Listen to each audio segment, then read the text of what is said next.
April 8th, 2025, Colerain Township Community Improvement Corporation meeting. Ms. Klein, would you like your roll call, please? Mr. Unger. Here. Ms. Ulrich. Mr. Wallert. Here. Mr. Morbeck. Here. Mr. Miller. Here. Mr. McElravy. Here. I'm here. All right. You have been provided the agenda. Are there any motions with regard to the agenda?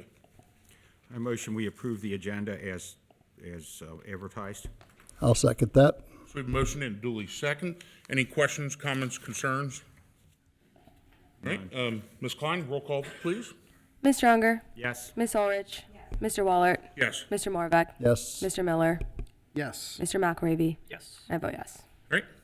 You were provided several days ago the meeting minutes from the last C.I.C. meeting by Mr. McElravy, I believe. Are there any motions with regard to the minutes? I motion that we approve the minutes as described.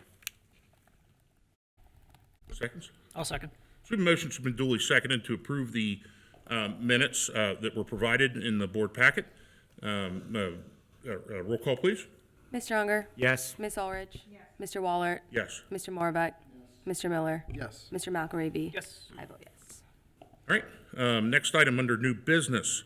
We have a motion to accept transfer of township-owned vacant property, 2800 West Kemper Road. Mr. Miller, are you going to tee that up for us? I will. Thank you, sir. We were approached by a resident who lives adjacent to this property.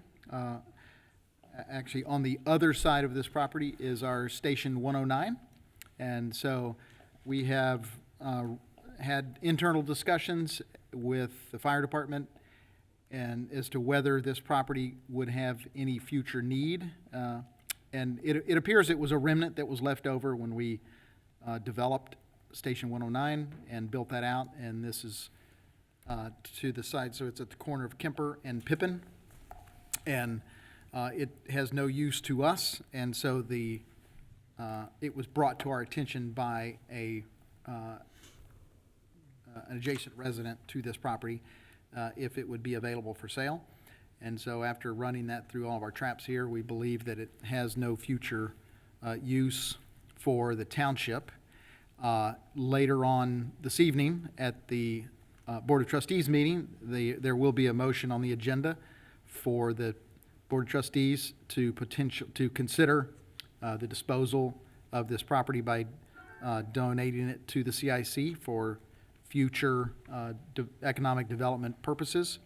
And so the motion before you is contemplative in so far as the Board of Trustees agrees to give it to the C.I.C. for marketing and potential sale.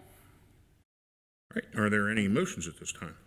And I would just say we would follow the same process that we have done with the vacant lots in the recent past, and just provide those on a broad basis through the website, through variety of we do have infill developers that are always looking for things like this, and so I think there's a potential market for it. Yes, I would make a motion that we accept that piece of property as described if the trustees award it during the future meetings. Seconds. So motion and a second. Any discussion? None from me. So I've looked at it on Google Earth. I didn't get a chance to go out there. We don't need it for future, in case there would be future sidewalk, or is there an easement that's... There is no easement on it now. There has been discussions in the past relative to the subdivision that is behind the fire station. And that's the new one, right? Yes. Yeah. Drawing a blank on the subdivision's name. Sorry. Abbeytown. Thank you. Abbeytown, thank you. So we would work with any potential buyer on how we might reserve an easement for any sidewalks if we need that, and how we might connect to that neighborhood. It is, in my estimation, remote that you would have pedestrian traffic that wants to come to Kemper and Pippin. There's just not a lot out there that they would be walking to, but certainly. There are in the neighborhood. Yes, But not on Kemper. Right. Just that square lot that's there. yes, it's really. My all- concern is I don't want to have to go back and renegotiate Correct. for. Yeah, that would be, We that would have be it- part of the. Yeah. The contract, and it's I believe it's 0.471 acres. Okay. Any other questions? All right, roll call, please.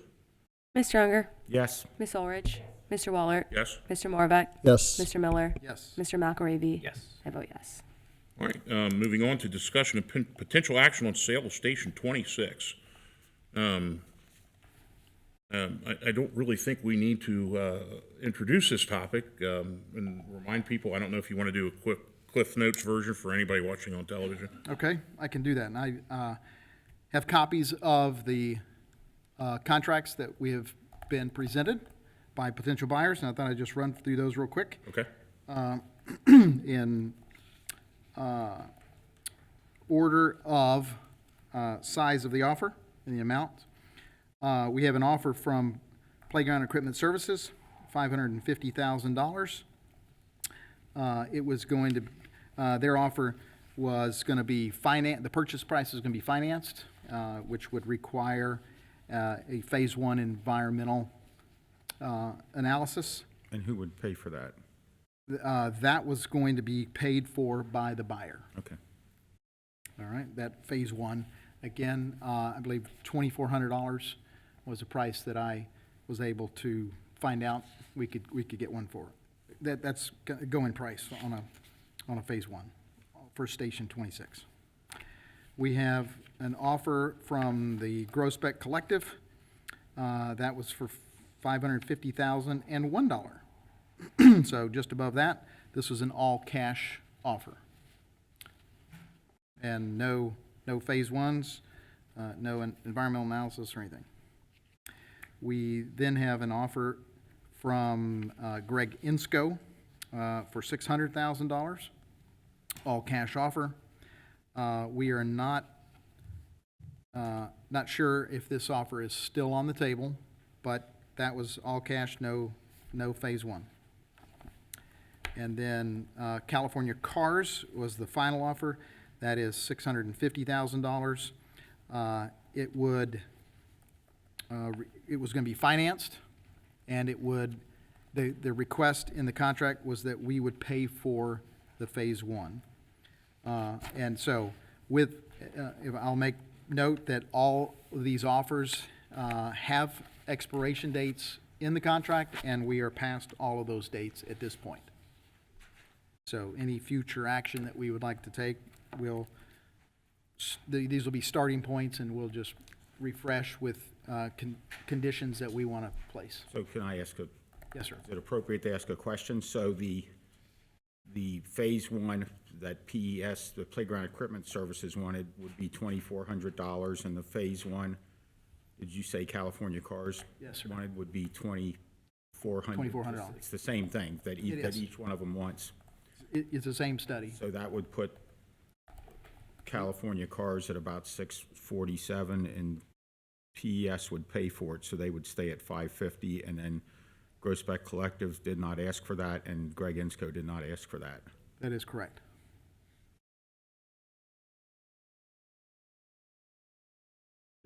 Ms. Ulrich, do you have any? So at this point, and this is a little bit complicated, I think I'm ready to move forward with some caveats and some contingencies, and I guess it would be a form of counteroffer, perhaps. And that would the counteroffer would be a development agreement attached to it for the Grossbeck Collective, and in that development agreement, I would want some kind of language. First of all, I need to be clear that Ethan and I can't I can't pronounce his last name. Ethan from the Pagliaro? Pagliari. I still can't do it. That we would have an affidavit from him stating, in fact, that the financial that this offer is for him It's a transaction between the CIC and Ethan, and there's no financial involvement by any other individuals. And just because I guess because you would hire somebody to manage something or do the day-to-day operations, I guess that's a financial arrangement, but I think it's outside of what I would want in that affidavit, so that we're making a deal with Ethan and Ethan only. Correct. I would want something, and again, I don't know the language of this. It's kind of what I'm headed towards for you on this. I would want some kind of language that would suggest that it needed to be maintained as it can't be sold to a nonprofit or somehow. And I'm under the understanding, looking at the proposal a couple times, that there's an interest in leasing part of it out. I would want some prohibited uses for the leases, obvious prohibited uses that are probably against zoning anyway. But I just want to reemphasize that. And I think because of the difference in the offers between the 550 and the 650 or 647, as Mr. Unger points out, and the 550 and the 6. I mean, at some level, we have a fiduciary responsibility. I'm convinced that the Grossbeck Collective would be an extraordinary addition to the area. I think there's a lot of energy behind it. I think there's a lot of interesting people that are going to be involved that have a wide variety of experiences in life. To be honest, they activate interest among young people, and that's just not real easy to do.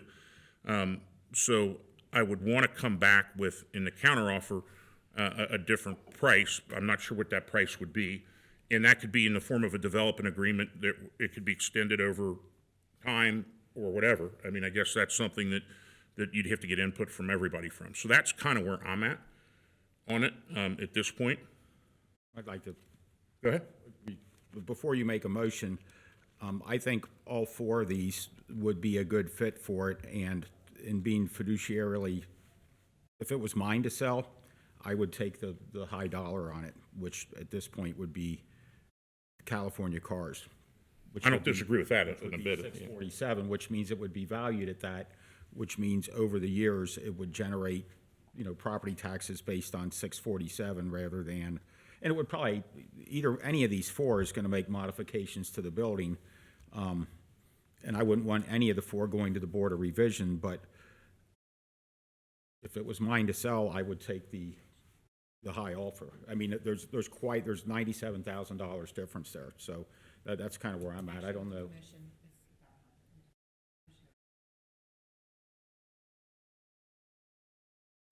But yeah, and I'm suggesting not taking that there needs to be a counter. I love. Get your mic. I love the idea of what you have presented us. I still think we still have a fiduciary responsibility to our residents to get the highest and best offer. And if we do accept an offer, I do want in there it is as is, where is, and if any future phase 1, phase 2, any tests are conducted on the property, we assume no responsibility for any future test. That is one thing I'm adamant about putting in there. Yeah, and I agree wholeheartedly with that Yeah. part too. And I did, just this afternoon, drive through there because I was looking at these four, and I'm sure they all have their different business models. One of my concerns with the California Cars, I guess they're a detailing company that prepares used cars for resale. It was my understanding from reading from their website and from our broker that they would have contracts with auto dealers. They would prep them for sale. One of the primary would be new cars, and then it would be undercarriage treatment for salt and erosion, that kind of thing. So when I drove through the lot, I thought, I counted 27 painted parking stalls. Is that enough for playground equipment services? Is that enough for the Grossbeck Collective?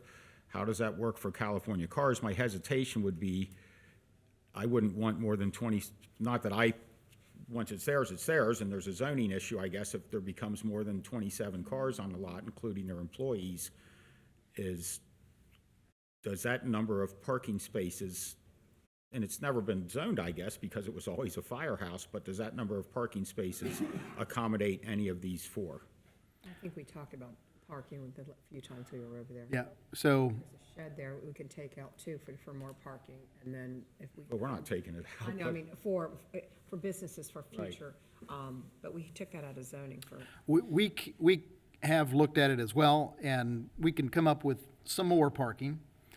Our new zoning resolution that was approved in October removed the required minimum spaces in lieu of a master parking agreement that we would work together on with Township and the owner to ensure that there's proper circulation, proper number of spaces.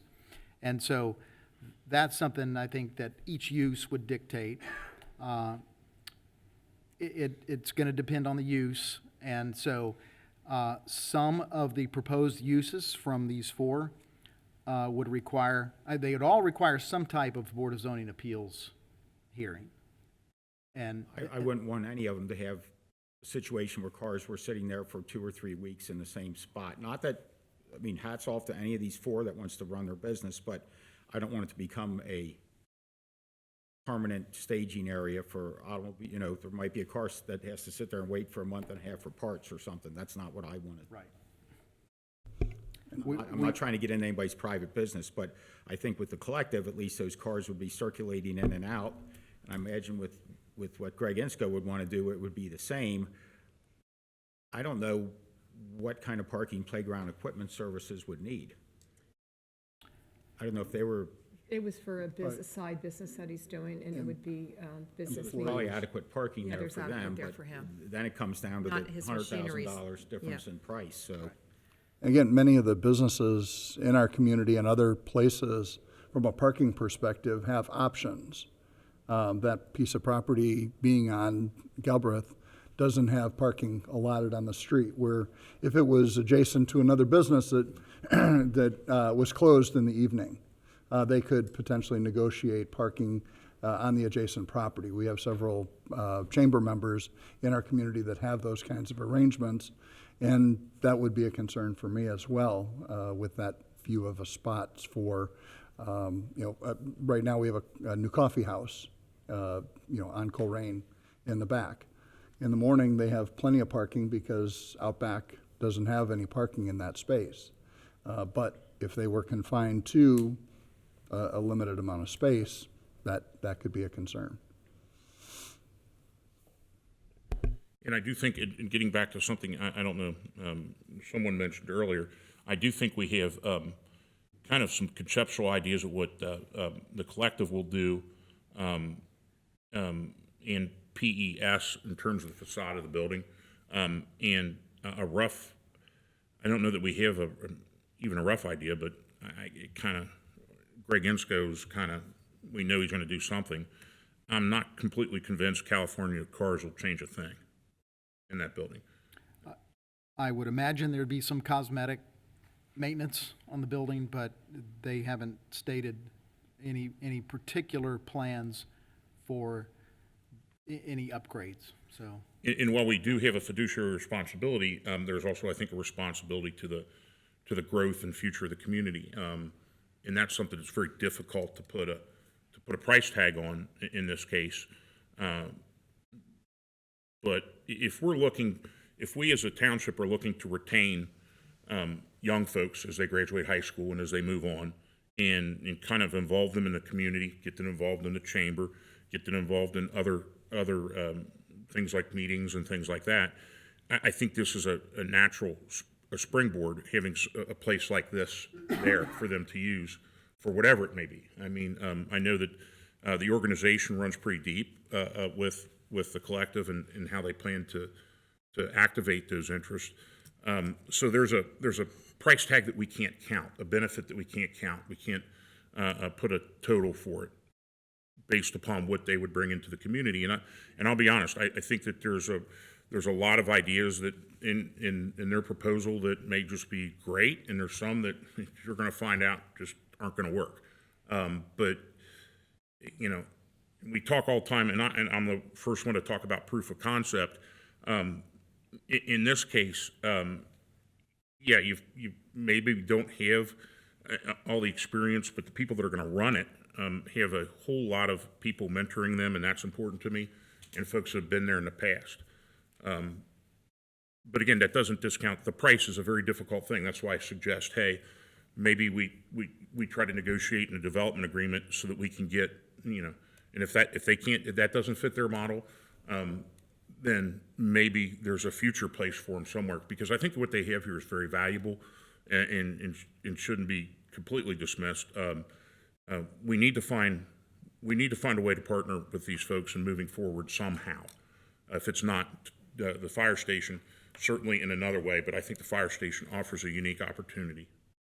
And Matt, as I shared with the group in our last meeting, the residents that I've talked to, the business people in that section of town, are not necessarily looking for another auto something in that space. It is a residential community. There's a lot of other retail businesses that are there, and a business like this would attract, potentially more activity in that segment of our community. So at this point, flying blind here, but I guess the appropriate thing would be to make a motion to have the township administrator, and since all these offers have now expired, I guess if somebody's interested from outside, they could make another offer at this point. It's still on the market. But to make Mr. Miller a motion to have him negotiate with Mr. Barella, who's going to then, what our counter type is in the form of a development agreement. Can we hear from, yeah. Mr. Chair. Yeah, sorry. So can I just offer a suggestion? Absolutely. That rather than directing Mr. Miller to do that, we could ask the law director to do that since Mr. Miller is a member of the C.I.C. Okay. So I'll revise that to have the law director. Do you have any comment, you or Maggie, to have any comment with the offers that you prefer to work with? I don't know. No, you don't? No. Okay. Camera shy? So is this going to be, Then it would come back before us. would it have to go to our zoning board for a modification to what's there? For any of these? Yes, they would all have to Yeah. go before the Board of Zoning Appeals. So some have allowances based on what they have told us what they want to do. That would be a conditional use, but while others would need a variance for what they are proposing. But we would have to see a final proposal from them and an application that says, here's what I would like to do, and it would behoove them to work through that process with the board. Given that it's going to go through BZA, it would not go back before the Board of Trustees again, but the envision would be the development agreement would be created. It would come back to the C.I.C. for ratification.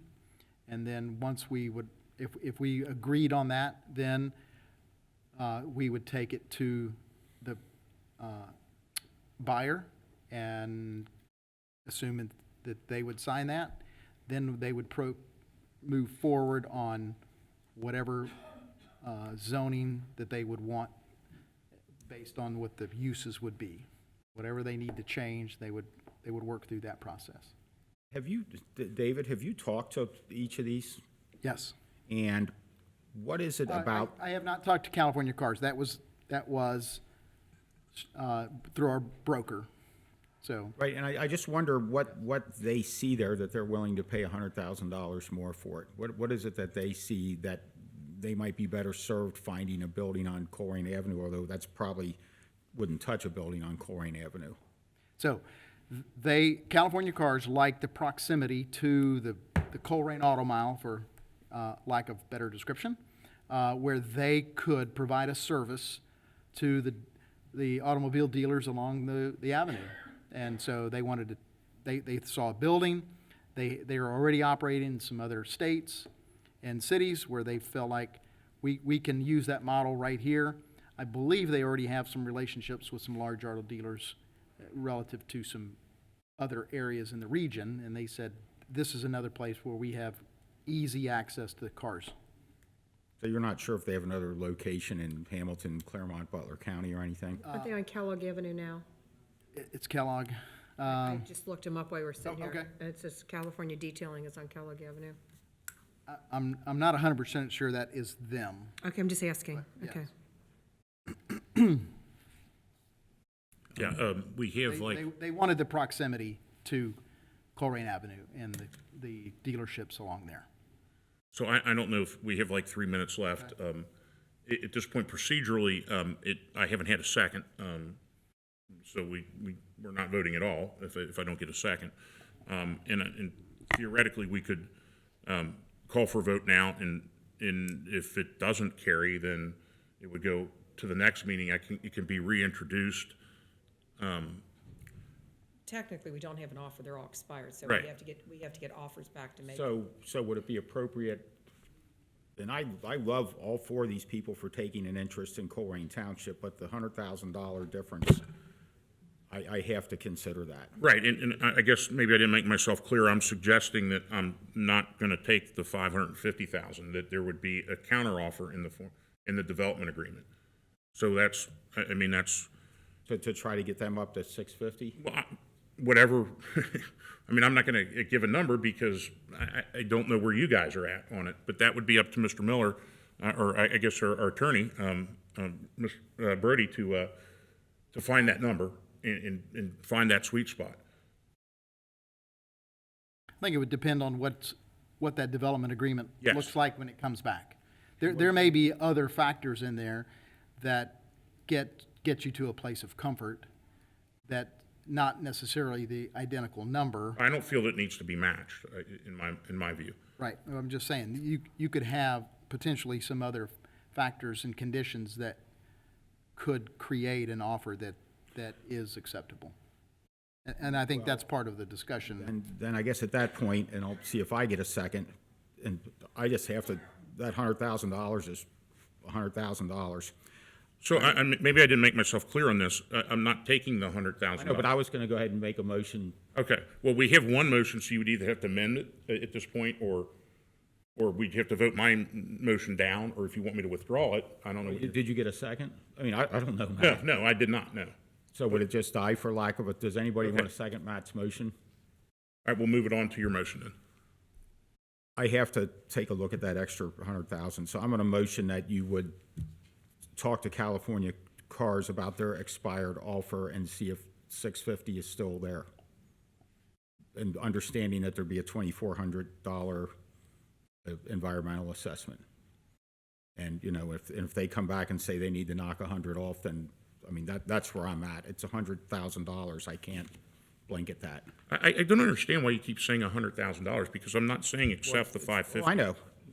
So it's I really know. not, I mean, just for clarification. Well, at the same time, this is the I think it's the real estate agent to go back to all four buyers and bring us an offer for the next meeting. and I'm willing to let I mean, if nobody wants to second mine, then it dies like I mean, Matt's did, Yeah, so. well, I think we should just call Nick, and when's our next CIC? Say, we should have the contracts in by that date, and that date we will accept and not carry this on any further. All right, so at this When point, would that be at our next meeting, April 22nd? You want to do the April 22nd? Does that sound good to you Because guys? we need to keep moving on this. I know, we got to get this over with and done. We waited too long. so at this point, then, we taken no action, and we've neared the time. Are there any motions? I'm going to make a motion that we ask Nick, the real estate agent, to bring. I don't think we need to, he's under contract. Yeah, Yeah. he's under- But by April 22nd, and we'll decide on April 22nd. What do you think about that? So that gives them 2 weeks to get the contracts in, and we'll make the decision on the 22nd. All right, is there a second to that motion? Sure, I'll second it. All right, roll call vote? Ms. Stronger, Yes. Ms. Ulrich, Mr. Waller, No. Mr. Moravec, Yes. Mr. Miller, Yes. Mr. McElravy. Yes. I vote yes. All right, that passes. Are there any other motions? Like to adjourn? No, I motion that we accept the resignation of board member Dave Schwarbeck. Shoot, I'm sorry. Yes, I'll second that. Roll call vote, please. Ms. Stronger, Yes. Ms. Ulrich, Regretfully, yes. Mr. Waller, Yes, regretfully, yes, I agree. Mr. Moravec. Well, since I abstained from the first motion ever, can I abstain? Thank you. Mr. Miller? Yes. Mr. McElravy? I vote yes. Thank you so much for your service. I didn't mean to do short riff to that here at the end. But we appreciate all the hard work that you've done. I think I speak for everyone, and you've been an incredible asset to us, to the township, to the chamber. So thank you so much. It's been a privilege. Thank you. All right, now, is there a motion? I motion that we would adjourn the meeting. I'll second that. Ms. Stronger, Yes. Ms. Ulrich, Yes. Mr. Wallert, Yes. Mr. Morbeck, Yes. Mr. Miller, Yes. Mr. McAravy. Yes. I vote yes. All right, we are adjourned at, It's 6:03. We're running 3 minutes behind for the regular meeting of the Board of Trustees for April 8th, 2025. Is there, we need roll call first? Ms. Orich? Here. Ms. Stronger? Here. Mr. Waller? Is there a need for an executive session? I would recommend a motion to go into executive session in accordance with Ohio Revised Code, Section 121.22G2, to consider the sale of township property, and in accordance with 121.22G3, to discuss pending or imminent litigation. I motion that we would go into executive session for the reasons detailed by Mr. Weckbach. I'll second. Ms. Orich? Yes. Ms. Stronger? Yes. Mr. Waller? yes. Okay. We will be back at 7. Thank you. Okay, it's officially 7 o'clock. Jeff isn't, oh, I know. there he is. Okay.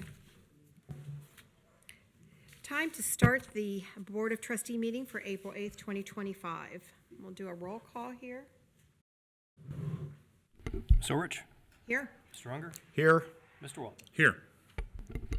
Okay, is there anything to report from executive session?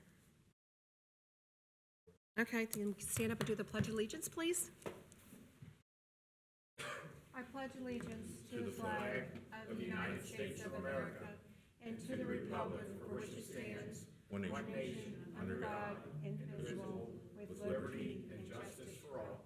And for our moment of meditation before everybody sits down, let's just keep in our hearts and prayers the thousands of people that were killed in the earthquake and all the devastation that's going on right around here and in our own cities and surrounding states with the flood waters. So just keep people in your prayers, please.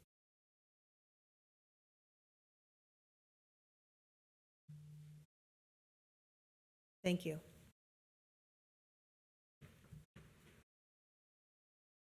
Okay, we have some approval of minutes. Good evening, Board. I have 2 sets of minutes that I would request a motion for the approval of. The first would be minutes from the work session from March 11th, 2025. I motion that we would approve the minutes from the work session on March 11th. I'll second. No comment from me. No comment. Ms. Orich? Yes. Ms. Stronger? Yes. Mr. Waller? Yes. Thank you, Board. Secondly, I have, would request a motion for the approval of the minutes from the regular Board of Trustees meeting held also on March 11th, 2025. I motion that we would approve the minutes from the regular meeting that was held on March 11th. Second. No comment? Ms. Orich? Yes. Ms. Runger? Yes. Mr. Waller? Yes. Thank you. That leaves us to citizens' address. Okay. Tanya Daniels. And Would- Kathy, if it would be good to go over rules of procedure, but then also with the new technologies, this is first that we're using it, little dais there that has the countdown timer for the residents as they're using it. It's green when you're in the 5 minutes. When you get down to 1 minute left, it turns yellow. And then when time is up, it will hit red and it will beep. And that is to signify that we are at the end of that time. Our first time using this technology, and we allow 5 minutes, okay? Oh, okay. And then Steve?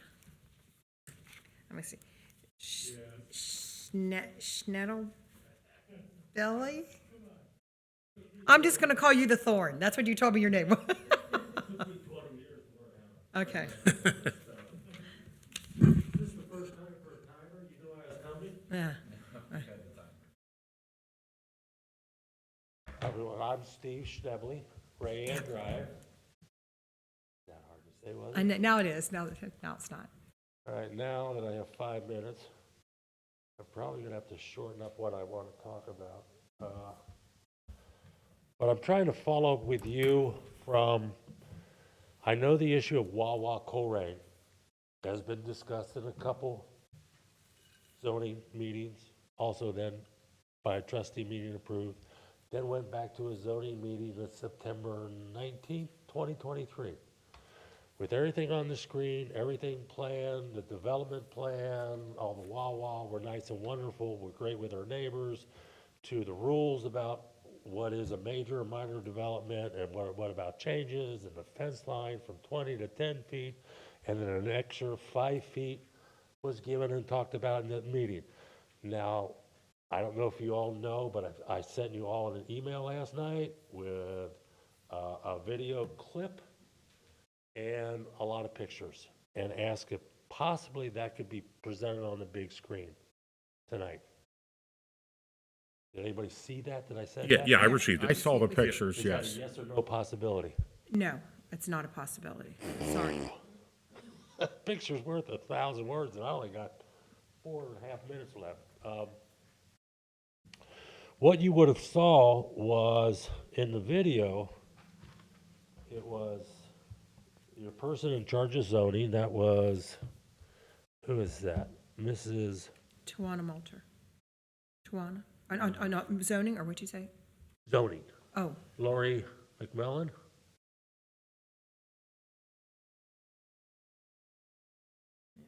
Lori's with a neighborhood group. Normally, Lori was here in the. normally you'll speak and then Okay. we don't respond, so, because we want you to have your whole 5 minutes. All right. Well, Lori was sitting here and asked the question about whether or not what is going on with Wawa and the adjacent property. Can they do anything that is, affects the residents in a negative way? Then was passed with the same conversation going directly to Dennis Miller, and he said, no, what they do cannot, he changed the word from they can't affect it in a negative way to they cannot be detrimental to the adjacent property. And then the development plan was put up there. Now, what I've sent you, and to shorten this, is everything has changed. I don't know what to do. I believe, from my point of view, that 2/5 of those about 5 acres have changed. It was going to be the Wawa put together, a retention pond, and everything else was left the same, with supposedly a 10 or 15-foot buffer.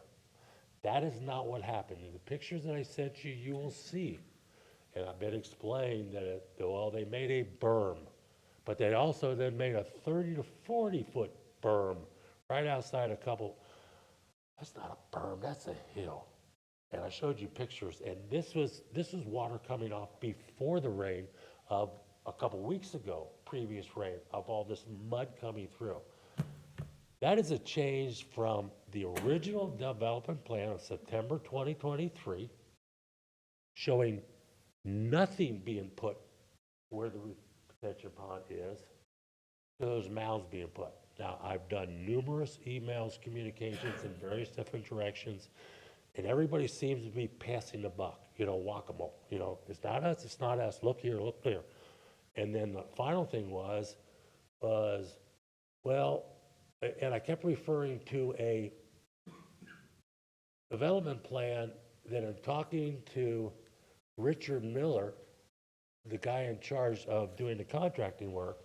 He's working off of a plan of 8/14/24, 11 months later. That was supposedly approved in September of 2024 at a meeting at the Rumpke site or the Wawa site with Wawa, the developer, the engineer, Soil and Water, somebody else from Colerain Township, and everything was, you're approved, build it. And the last thing I've heard within the last 24 hours is, well, there's no such thing as a 8/14 development plan, and this is just what the contractor is working on. So I don't have a copy, don't know where I can find a copy. I put that in my email. Where do I find it? Where do I look for it? One of us, all of Mr. us, some Schnabel, of your us have a time's problem. up. What? Your time's up, so I'm gonna have you go ahead and sit down. Thank you for your comments. Summary? No, your time's up. You had your 5 minutes. Thank you. Whoa, this is what sounds like the last Do you want me to few give this weeks. to? That was a solution. Am I done? And now I'm pissed off even more.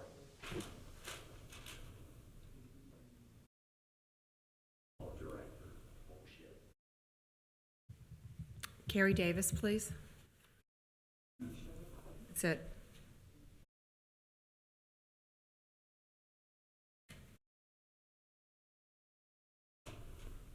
Welcome. Hey, clearly, we need a little bit better system so people are aware that they should be wrapping it up. That would be helpful, and people wouldn't be upset and hurt as much. Okay, first things first. The Colerain Council of Neighborhoods had an event, I guess the Saturday before last. We had almost 400 people attend. It was extraordinary. The event before that, we had 91 people attend our Black History Month event, and that was good. I was disgusted that none of my trustees from this township could come and give a black woman who, you know, worked her butt off for Colerain Township for over 20 years and dedicated her life to improving her community and being a positive growth, and not one of you could bother. Four of you, there's 4 of you who are elected, and not one of you could come and shake that family's hand and share their pride in being acknowledged. I think that was sad. Think it was sad. Nobody from a township department, nobody from administration, nobody came. And I thought that was really, really sad. But we had a decent turnout. I expected a low turnout for this event because people got some sad attitudes. The PBS event, I overheard one employee tell the lead from PBS, I think we set a record. Okay, we were badass, frankly. We did a heck of a job. Everybody had a great time.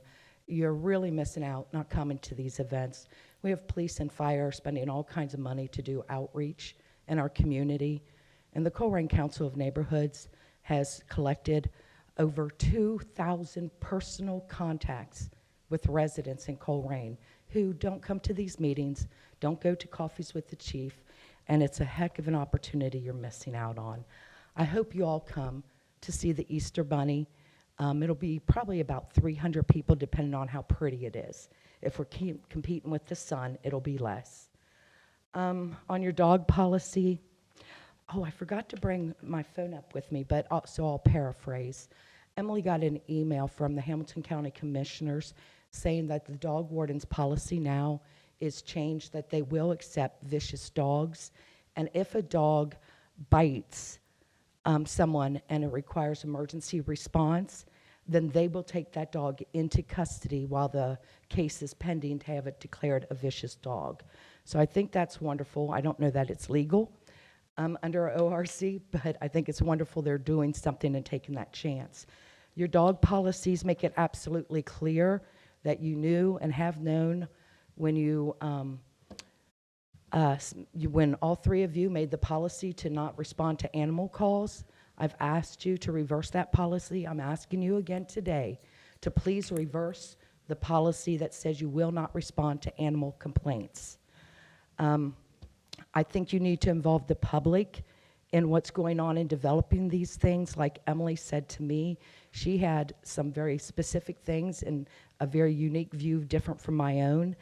And I think it's a travesty that this is being done behind closed doors and nobody's talking.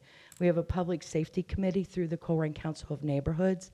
We have tried to reach out to work with the Neighborhood Watch program. The township refuses to give us any information on the Neighborhood Watch program. It is our belief the Neighborhood Watch program is just a label and they do nothing. And we want to reinvent the Neighborhood Watch to improve every neighborhood.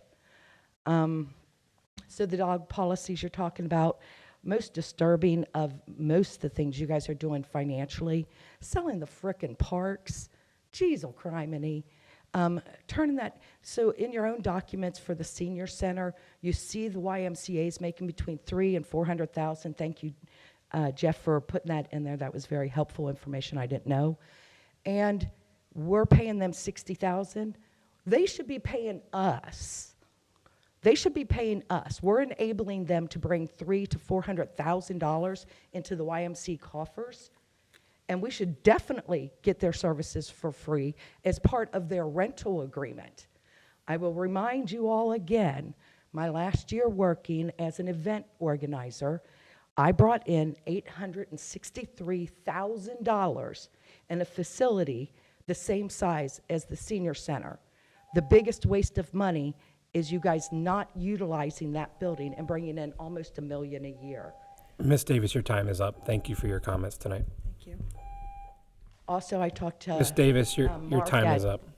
Union Township. Ms. Davis, Jeds your are time is up. legal in Ohio, and every Ms. property Davis, owner your recess, should please. own a Jed. I'm going to move for recess. Oh, good. I like recesses. You going to second it? Somebody going to second his motion? Ms. Davis, your time is up. Can you please sit down? I think there's a motion on the floor. Ms. Davis, your time is up. Can you please sit down, please? There's a motion on the floor. I'm waiting to see if the motion passes. Ms. Davis, your 5 minutes is up. Can you please sit down? Ms. Davis, your time is up. Can you please sit down? Ms. Davis, your 5 minutes is up. Thank you.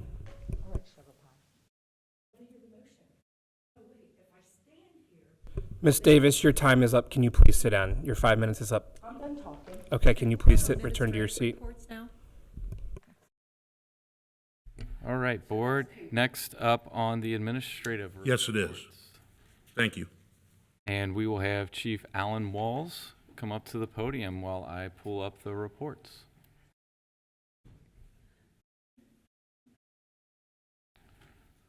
Chief, while the reports are coming up, if you maybe want to speak a little bit to this past Saturday. I thought that was a great event. Sure, actually, we can speak about the last quarter, how about we do that. So we've had a busy first quarter here in Colerain Township at the Department of Fire and EMS. We had our awards banquet and 50th anniversary celebration at Don Schwaben on March the 19th. We were notified that we had been selected as the Ohio Fire Department of the Year by the Ohio Department of Public Safety. And then we had the ribbon cutting for the new Station 102 this past Saturday, April the 5th, at 3955 Generation Drive. So, you know, a busy start to the first of the year. On a more solemn note, Friday, April the 4th, we recognized the 17-year anniversary of the line of duty deaths of Robin Broxterman and Brian Shira. Some of us visited the Squirrel's Nest site. For me, that was 18 years in a row to be at Squirrel's Nest Lane at 6 a.m., as well as Robin's mom and dad and a handful of others. We convened back to Station 102, the old Station 102, for some fellowship, and then proceeded after that to begin the move into the new Station 102. I'm not sure that everyone recognizes the impact that that incident had on the fire service, both locally and even nationwide, in respect to fighting basement fires. Chief Cook was a technical advisor for the Underwriter Laboratory Understanding and Fighting Basement Fire program series that they had.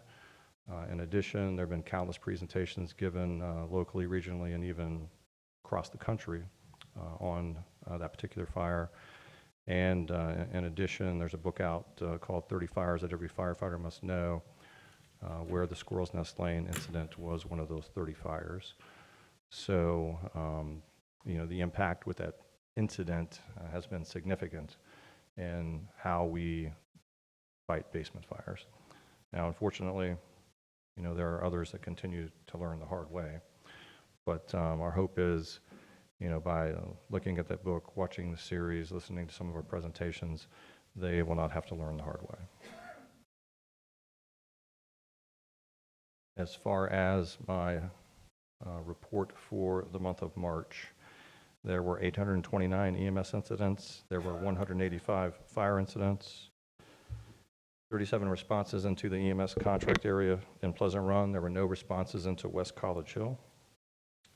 Significant fire in the 8500 block of Colerain Avenue with an $80,000 loss. And another in the 3300 block of Niagara with a $7,000 loss. We did have one vehicle extrication to extricate victims from a vehicle. Our property value lost for the month was $87,000. Property value saved, though, was $333,770.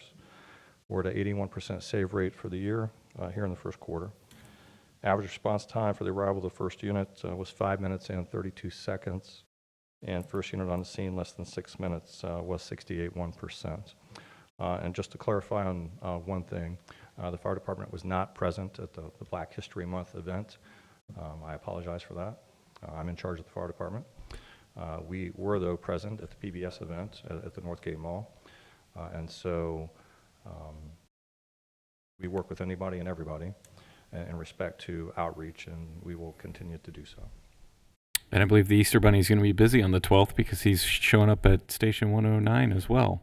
Yes, the Easter Bunny is going to be hopping from one end of the township to the other. So the CFA has their event from 12 to 3 on the 12th, and there's the other event at the Northgate Mall. Okay, so that is, if anybody didn't understand, it's 12 o'clock to 3 o'clock at Station 109. That's at the corner of Kemper and Pippin, that the Easter Bunny's there for free photo ops, correct? That's correct. And then Miss Davis did have her Easter Bunny at Northgate from 2 to 5. Correct. Thank you. Thank you. All right. Next up will be Chief Ed Cordy in the Police Department.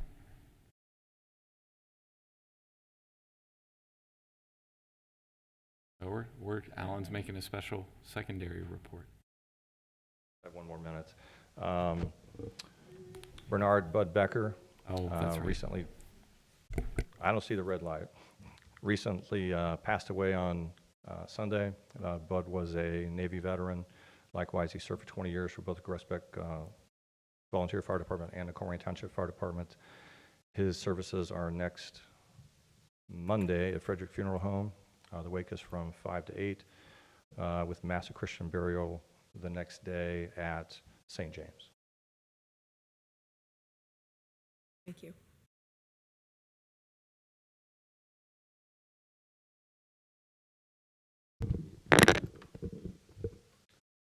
Good evening.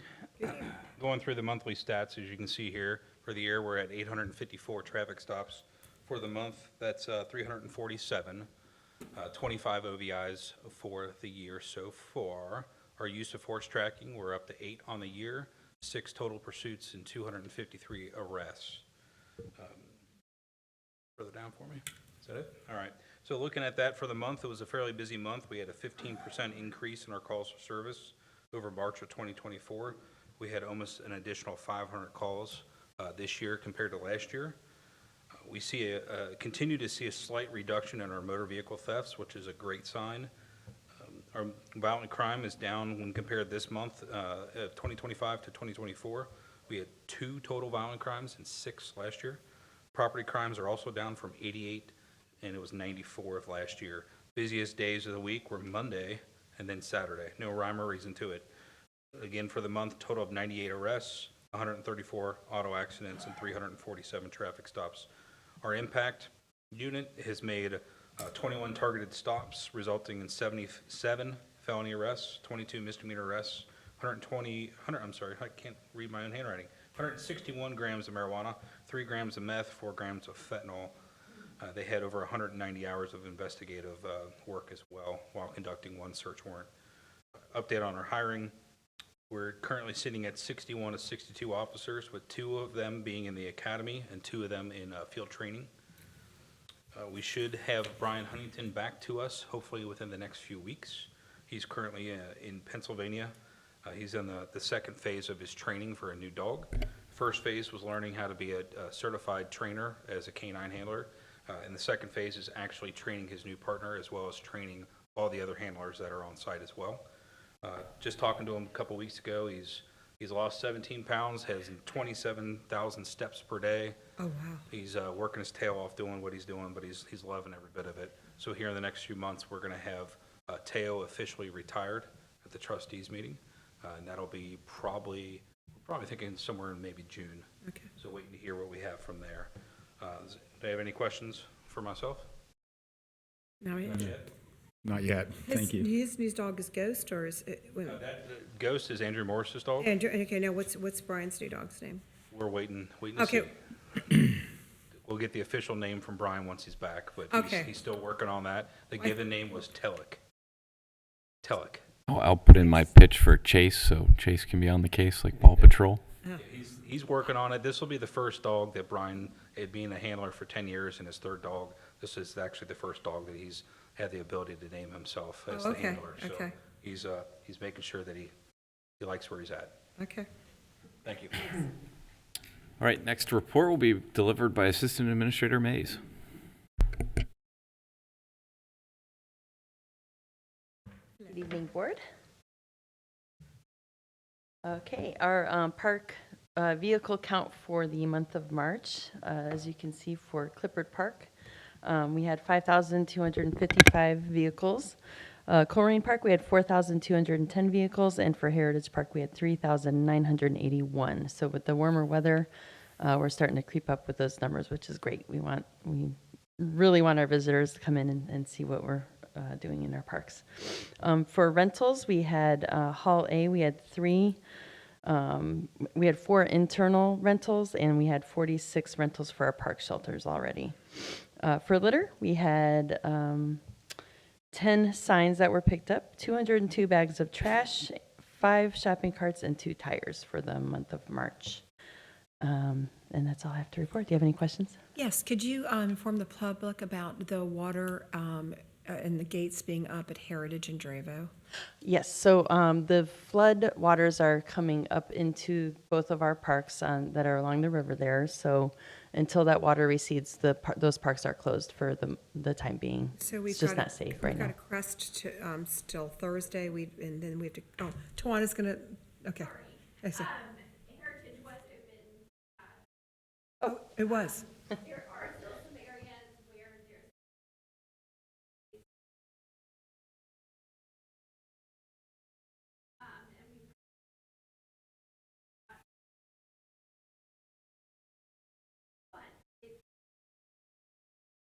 Okay, because I saw some of the pictures that you sent out with being on the baseball fields and stuff. I did, so it that much, and that's a few days, okay. Yeah, I think we got lucky this go around compared to a couple of the past floodings of Heritage, that the damage was significantly less than we've seen in the past. So that's always nice. Yeah, but Dravo is still closed. It's open. Yep. It was today. Okay, thank you. Thanks. Any more questions? All right, next up is Development with David Miller.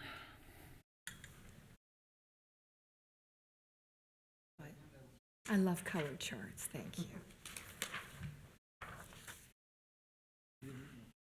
Thank you.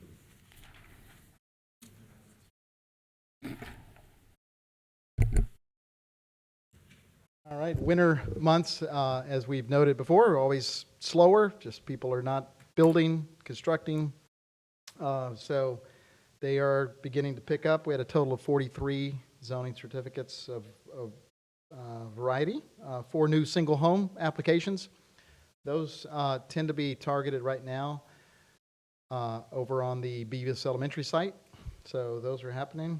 A couple of solar tech applications. We only had 2 commercial, and then 35 various residential applications. We did not have any zoning commission or board of zoning appeals. I guess that's, again, the lead time on applying for those boards stretched way back into February. So again, it's probably just slower, and we expect it to pick up. Questions? If I could just take a moment real quick to maybe address some of the items earlier. Zoning Commission, I believe the individual, Steve, was referencing Lori McMullen, who's the chair of the Zoning Commission. So I believe that was who he was trying to reference. Some of the issues that he pointed out when it comes to an FDP, PDP comes to you all. That's the preliminary development plan for approval. Final development plans do not come before this body. It stays with the zoning commission. And items in the final development plan, the developer has the opportunity to complete the development to have those things completed. So if the landscape plan calls for certain trees to be installed, we don't go out and inspect, 5 days into the development. We go out and inspect at the end of the development to make sure that there's compliance with that development plan. The zoning team would. Inspector, not us, not the trustees. Not the trustees. And so, and the example I use there for when we have found an issue was actually when the Kroger's was completed on Springdale Road. We went back out, found that they did not install the proper caliper tree. We contacted them, and they, in lieu of correcting the issue, they approached the zoning commission to ask if it was fine if they planted different trees elsewhere in the community, and we agreed to that at the time. So when it comes to the FDP, we follow up at the end. If you're following up in the middle, you're really muddying the water. And so, unfortunately, I don't know that there's anything that we could do on that front at this change in time. It was interesting to just sort of see some of the earthworks and how this plays out, because our zoning code is also clear that when it comes to earthworks and berms, they call it an earthwork mound in our zoning code. That is entirely up to the responsible agency, which in this case would be a combination of Hamilton County Planning and Development and Hamilton County Soil and Water, not us. It's right here. Right. You've got the application, the permit that was issued by the county. I've given you a copy of that. And I'll say as well, I have spoken to Wawa reps multiple times already in direct relation to the questions that have been raised by residents, notably Mr. Schnebly. Thank you. And so we've provided information, the information that you have. He has received all of that. And so Wawa has committed to abiding by all of the approvals that the Zoning Commission and the Board of Trustees has provided to them. They clearly acknowledge that there is more landscaping to come and planting, so it's just where they are in the process of having built their detention pond and built the berm, and so all that's been approved by the county as we would have expected. So I mean, I understand his complaint because it is quite a large berm, and then with the amount of rain we just had, so he had a mud bath behind there. So, but it's still all under the jurisdiction of Hamilton County. We, as a board, cannot do anything about it. Right. He has a neighbor either next door or maybe 2 houses down that has a pool, and they have had silt from the rain coming off the berm that they did not have before, naturally. And so Wawa's been in direct contact with her. She's been very pleased with their communication. They're working on silt fences, and it's still to come. They still have to plant the grass and all that. So they're aware, and they're very open to working with neighbors. So I think the trajectory is just what we expect. Okay. And I would mention, I actually went up and looked at it today, and there's 15 to 20 pieces of 15-inch concrete drain pipe. There's some 48-inch drain pipe. There's a lot of drainage work to be done up there. And I also, and I wish he would have stayed around. I don't think he's here. The work's just not done yet. And yes, we did have quite a meteorological event in the last few days, and yes, there is water running across his property, but like you said, the work's not done yet, and there's a lot of pipe and other drainage materials yet to be installed up there. I take his and any other citizen input seriously, and I did take the time to go up and look at it. So even though it's not the Board of Trustees, it's the Hamilton County Soil and Water District, but it's also the residents on Ray Ann, and he has a legitimate concern. We need to help him get to the right person with it. And we don't have geotechnical engineers on staff here at the Township, we just need to help him get to the right person. We have, and he has spoken to them. Okay. He just apparently didn't get the answer that he expected, and that's why he's here. And it is a mess right now. I saw it. That's the way construction sites are. Yep. Thank you. Thanks, David. And I do not have a report this evening, so that will conclude administrative reports unless you all have any questions for me. So we'll go to the trustee report. I really don't have a whole lot to talk about, but I wanted to wish everybody a happy Easter. And for those people that don't abide by stop signs and stoplights, please, we have a lot of kids on spring break. Be respectful. And I wanted to compliment Station 102. I loved seeing that many people that cared about our fire station. And I think it's a wonderful facility, and I hope everybody there is enjoying all their new digs. That's all. And I will keep mine short as well. I do give out my phone number at the meetings, 513-404-3057. We did get a call from a citizen that was concerned about a problem with one of the trash pickup employees from Rumpke. I was able to forward that to Rumpke, and they mitigated the problem within 2 or 3 hours. And I was very pleased to pass that along to them. I did go up and look at the Wawa and just numerous other things that come before all three of us, I'm sure, and just trying to stay ahead of everything. And the fire station opening was great. I don't think you can buy a better picture than the one with that little girl cutting the ribbon. Yes, That was just cute, perfect. cute. And for a change, Channel 5 did us a nice story. So they do other nice stories for us too, but that was a nice work that they did. Go ahead, Matt. Just thanks for everybody for coming out. Thanks to Brody Conover for enforcing the speakers limit. We have that speakers limit so that everybody gets a chance to speak. And unfortunately, when the board won't enforce its own rules, it falls to the attorney. So thank you so much. All right, and then after this is new business. So we start the evening off with Chief Alan Walls in the fire department.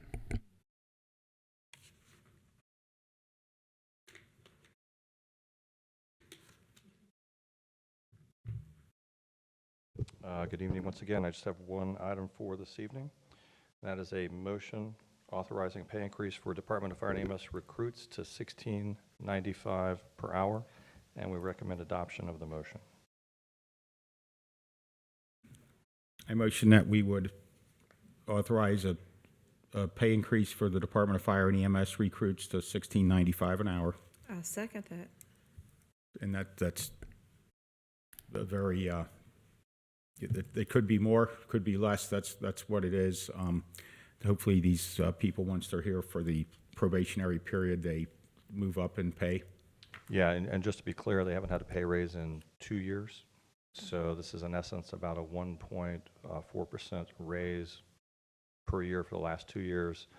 Just rounded up there to 3%, but it's in essence a 45-cent raise over the last 2 years. And the Board of Trustees is really moving forward on providing some nicer work conditions, at least for 2 of the houses. So And I had another appreciate compliment. Yes, I sorry. appreciate the employees' understanding of that. I got another compliment from your guy, from, I don't know, I can't say their name, but they went out on a run, and I love hearing how compassionate and professional and wonderful they are when you have that trauma, and you can come back and go, our guys are great. And I love saying, yes, they are. So another wonderful compliment I got on one of the runs you did. Thank you. Sorge? Yes. Mr. Unger? Mr. Yes. Wall? Yes. All right, the next items will be presented by Police Chief Ed Cordy.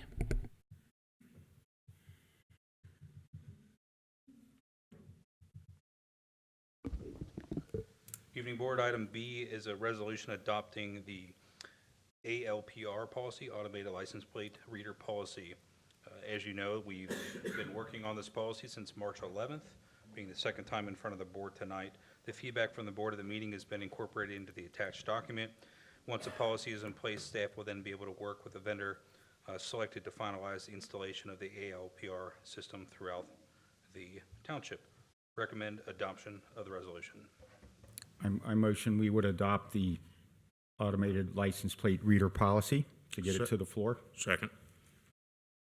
So I do have a question. I do appreciate, obviously, I've shown significant concern for these cameras, and I consider them to be more than, I think the license plate readers are fine. I'm really concerned about the data trail that is maintained by whatever entity is out there. And I guess Flock is a financially stable company, and that's the vendor that this is directed towards.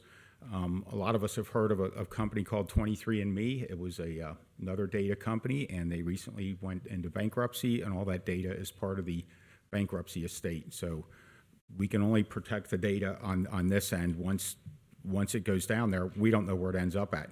Thank you for including something that I considered very important, and that was I think I'm on page 4 here. The license plate reader system may not be used for, I think the traffic enforcement or red light enforcement was yours. The part about segregating data to assemble data groups, that was one of my biggest concerns, and I appreciate you getting it in the policy, Chief. Groups that travel at a specific day or time of day, such as persons that are coming or going to restaurants, bars, health clubs, religious services, political gatherings, or other legally permitted activities. And my concern, and the reason I wanted that in there, is right now you've got this board, we've got you, I'm comfortable with things, but you don't know what the political winds are going to bring in the next few years. And if you go back to 5 years ago at this meeting, there was nobody here. I was here. It was a week into COVID, and who knows what could have been done with that data then. And one of them was the director of the Ohio Department of Health, Dr. Acton, who is actually on the ballot she's going to be one of the candidates for governor next year. So political winds can change. Generally, I'm really happy with this. I would ask you what the difference is between your definition of legitimate law enforcement purposes, which is there are laws that we enforce, but the other one is general public safety purposes. And that's not, the public safety purposes language is not in the bottom on page 4, usage of the license plate reader system. It just says the system may only be used for law enforcement purposes. I would be more comfortable with this if we took out the words public safety purposes out of the purpose of the policy and just left it to legitimate law enforcement purposes, because public safety purposes could be anything. And if I could amend the motion to just have those words removed out of the 3rd paragraph, it says it is the department policy to use license plate reader systems only for legitimate law enforcement and public safety purposes. I know what legitimate law enforcement purposes are. That public safety, that could be interpreted so many ways by so many people. I'd be interested in what the other trustees think the difference is between those two. What is a public safety purpose, Matt, versus a legitimate law enforcement purpose? I think, would you consider a speeder going down Colerain Avenue at 80 miles an hour? That would be law enforcement purposes. It could still be public safety also. Missing persons alert, or An Amber Alert or elder. not Amber, the elder alert where they're allowed to disappear. It's not, very much. Is that what you consider public safety? At the end of the day, any query that we put in has to be a law enforcement only purpose. So it's, I think it's splitting hairs on just the terminology that's there. It's only going to be used for law enforcement purposes. It's not. So you'd be okay just to take out Chief those Walls 3 has his words? hand up. So this would be just the police department using it and not the fire department? Fire department would not have access. But could they request, let's say, many years ago, we had a bridge go down, right before the county got there to close it, I believe. And there was some concern originally that there might have been people on the bridge. Is that, Yeah, the bridge down at Miamitown? Yeah. Would that would be something, the license plate reader could have caught licenses on the bridge, and rather than sending divers down for people that aren't there, that could be a public safety. I mean, I think it's purposely vague because you can't think of every potential situation which is going to be used. And at some level, we have to work with law enforcement and safety officials. I'm sorry, Chief, I didn't mean to. No, I was going to say a public safety example. A person steals a car, wrecks it into a home or a business, starts a fire, fire department responds, law enforcement is a law enforcing arm. That individual then who steals another vehicle is caught in another community who has these readers. That to me is a public safety Okay. type situation. Well, you're looking for a criminal that stole a car. That's a law enforcement. That's where I'm coming with splitting hairs, because I understand exactly what he's coming, but as long as some aspect of this investigation comes back to a law enforcement aspect, it's for law enforcement purposes. And at that point, I mean, it's still at the root of the day is a law enforcement because it's a stolen vehicle.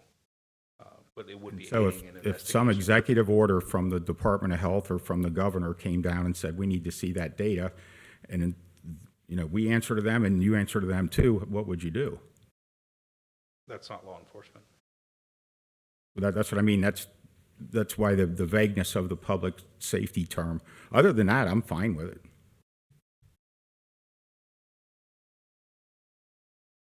Because I watched the Flock promotional video, and there was two sheriffs talking, and they said something that made me very uncomfortable. One of them said, with this Flock, we can figure out who's going to commit the crime before they even do it. And I just thought, well, that's probably not a good thing to put in your promotional Wish it was that advanced, but not quite. materials. It's not quite. That's my, Yeah. I'm fine other with than that, public- I'm fine with the policy except for that, because I just don't know what the vagueness of that is. So I just don't think you can anticipate every potential thing that's going to happen. For example, the United States Constitution is much smaller than the rule book at Elder High School. And there's a reason for that, because the framers of the Constitution believed that you can't anticipate everything, but you could have a broad outline of how to deal with it, what people's rights are, how things work. And I use that comparison because I feel that we have a broad outline here. At the end of the day, law enforcement activity versus public safety activity is only as good as the people that are inputting into it, in my view. And that if we have an issue with public safety reason, then we have kind of an issue with who at police is using it, if that makes sense. I mean, ultimately, at some level, it boils down to, you know, there's, as Ronald Reagan would say, trust but verify, because we have a portal that shows every reason that you pulled it up. And I understand the hesitation with the public health emergency, but there are public health emergencies that very well it could be used for. If there's a smallpox outbreak or some of the other diseases that have a kill rate of much higher than COVID ever had. So we would use this for something that was not a legitimate law enforcement purpose? Well, if smallpox, if there's a smallpox outbreak, for example, or I don't know, something that's a killer. You had to track down who was in the area at the time? That's what you would use it for, is if this room was infected with some disease right now and everybody left here, you would at least know who was in the room. Is that your point? Absolutely. That would be. It still comes down to using it in appropriate means in conjunction with NCIC rules. So if a user uses it against the rules of NCIC, then you're still looking at, in the state of Ohio of a felony. So it still requires. And nobody except the police chief of Colerain, ultimately, you're the chief, you are ultimately responsible for what data is culled out of this. That and much more. Because just to be clear, because you've given me 98% of what I want in the policy. Granted, Matt and Trustee Ulrich and Trustee Wallert wanted to fund these, but I do appreciate you considering so much of what I had to put in the policy, so thank you. Of course. Get it? You see where I'm coming from? No, absolutely. At the end of the day, we're relying on the chief. Right, and not the fire chief. He does not have access to it. Right, just but the he can, police chief. I mean, if there's a public safety legitimate tied to law enforcement, he can say, Chief Cordy, can we pull this? Or I guess if that situation ever presents itself, we could have a meeting of the trustees and tell you to turn it off if we had a majority opinion to do that. And I know for multiple things of a much smaller nature, Mr. Weckbach we need to have some trustee direction on this. On things that don't involve, this is to me a big level question. We've gotten that, hey, I need trustee involvement on every kind of sometimes minutia-like instance that he'll come and say, hey, where do you want me to go on this at our meetings here? So I think that something as big as that would certainly be a policy discussion too. I guess we could always call a meeting if there was some general public emergency, whether it was health or anything else, and and, you know, on a majority, direct them to turn the cameras off. Right. I mean, We did that when COVID happened. We had a special meeting to declare a public health emergency when COVID initially That was so came we could out. get COVID funds. That's why we declared Well, that. that was That's part why of we it, declared the COVID meeting. But it was at a time where the information wasn't there. But to Matt's point, I think there would be a conversation that would be had. So and you don't know what's going to happen till it happens. Oftentimes, Matt, I'm fine with it. I'm getting 98% of what I Okay. want, but just keep in mind, it was a year ago today that they took the sun out of the sky for a few minutes, and that could happen too. That's a joke. It was the eclipse was a year ago today for those who remember it. Really? Yeah. April 8th, Where were you, Matt? 2024. Evidently not watching the eclipse. I guess you were in school that day. It was Right. a Monday. Yeah. Yeah, I think so. Yeah. But no, Probably looking straight. I appreciate you giving me 98% of what I want. So, and if something happens, we'll just have to call a meeting and to give you more direction. We can vote now. Ms. Orich? Yes. Mr. Unger? Yes. Mr. Waller? Yes. So, board, the next item is a discussion and potential action item. After the last trustee meeting where we had a lot of conversation around dogs, dog issues, dog response, staff took a considerable amount of time at looking into how we can approach and respond to loose or vicious dogs in our community. I view it as a 3-level type of solution, right? So there are state laws, that's one level. There are county rules and laws, and that's another level. And then there are local control issues that are up to the Colerain Police Department.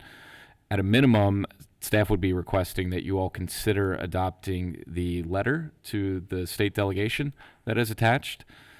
Part of this letter was drafted in response to a conversation that I had with Cindy Abrams about some of the momentum going on at the State House for changes in these vicious dog rules. I believe what we are asking for here would not muddy the water by going too far or not far enough. I think that this would help to set proper parameters for responses and to provide the direct clarity that we need when it comes to responding to dog issues. Attached to this agenda item, you'll also see a memo that I sent to the Hamilton County Administrator that was dated March 13th. So there were a bunch of different ideas that we outlined in there of ways that we could partner or things that, you know, we would like to see the county, frankly, quite start doing as it relates to these issues. I did want to read into the record just again because it is a point for me, and that's language from ORC 955.12. And the quote is, "They," meaning the dog warden, "shall patrol their respective counties and seize and impound on site all dogs found running at large and all dogs more than 3 months of age not wearing a valid registration tag." I think that's important. That language to me is very important. And then the final item in this sort of discussion deals with local things that we can do. So we reached out through the Center for Local Government, did a spot survey of other local governments in the region. How do they respond to dog issues in their communities? What resolutions do they have in place or extra rules do they have in place? And that's all summarized in an additional memo. There was only one township in Hamilton County that we could find that even does respond to dog issues, and that was Delhi. All the other ones rely solely on the dog warden to be their responding agency. So some of the policy questions that we have in there beyond the letter that I'm hoping you all will motion to send to the state, or whether or not the board would like for us to be more active in impounding dogs. If so, I believe that we need to be properly equipped, which does require some cost to properly outfit our officers with the right tools. I believe we need to be properly trained because I would not want our officers running into these issues not knowing how to use those tools or how to deal with dogs that may be rabid. And finally, we would potentially need to look at where we would hold these dogs, even on a temporary basis, because we may take them down to Cincinnati Animal Cares and they may not accept the dog for all we know. So that's a big question mark. And then the final aspect of policy considerations is if we need to adopt any new rules or resolutions. We do have 2 on the books from in the past. I know in the early 2010s there was some conversation about breed-specific rules, and the trustees opted to not do anything at that time. Personally, as I look through all the different rules and regulations that other communities have in place, what might make sense would be to consider changing our nuisance resolution to include dog issues on that. So this is the resolution that we're allowed to fine folks for being repeat offenders. But outside of that, I did not have anything else that maybe made sense to recommend at that time. So with that lengthy introduction, I will pause there and welcome feedback from you all. I would like you to address the citizen that came up and spoke that says we don't respond to dog calls. So originally we put out, when we were talking about changing our protocol in our response due to having a reduction in our staffing, it was put out that we will not respond to animal complaints unless there is a risk of danger. So if there is this inherent idea of danger or someone's well-being's at risk, that's when we would respond. And we do respond. I looked at it just the other day, and I'm probably going to be wrong when I say this number, but I believe we responded to 40 calls when I was running the stats for just March for different type of aggressive dogs. And looking at it, there was only a few that were logged out due to the fact that they were dogs running loose, and we were out there on other calls. We weren't able to respond.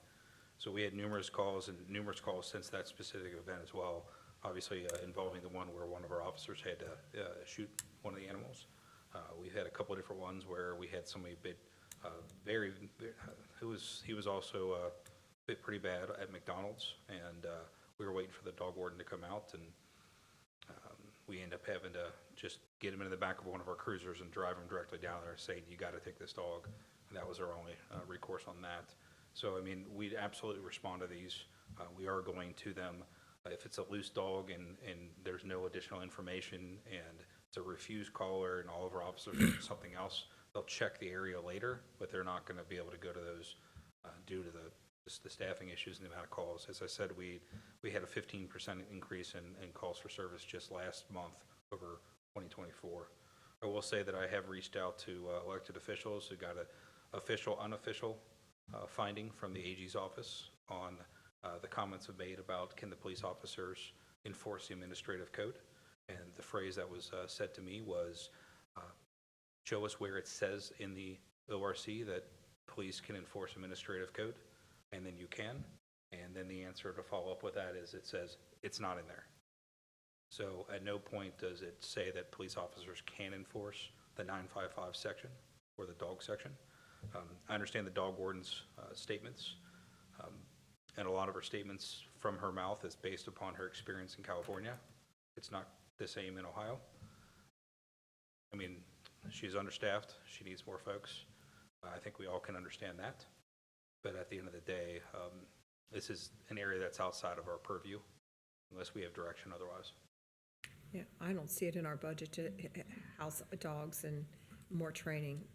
I mean, you're doing, you said 40 calls, and you've responded to 40 calls. And so just showing the public you are responding to vicious dog attacks. You were just not going to respond to a yapping dog that a neighbor's complaining about.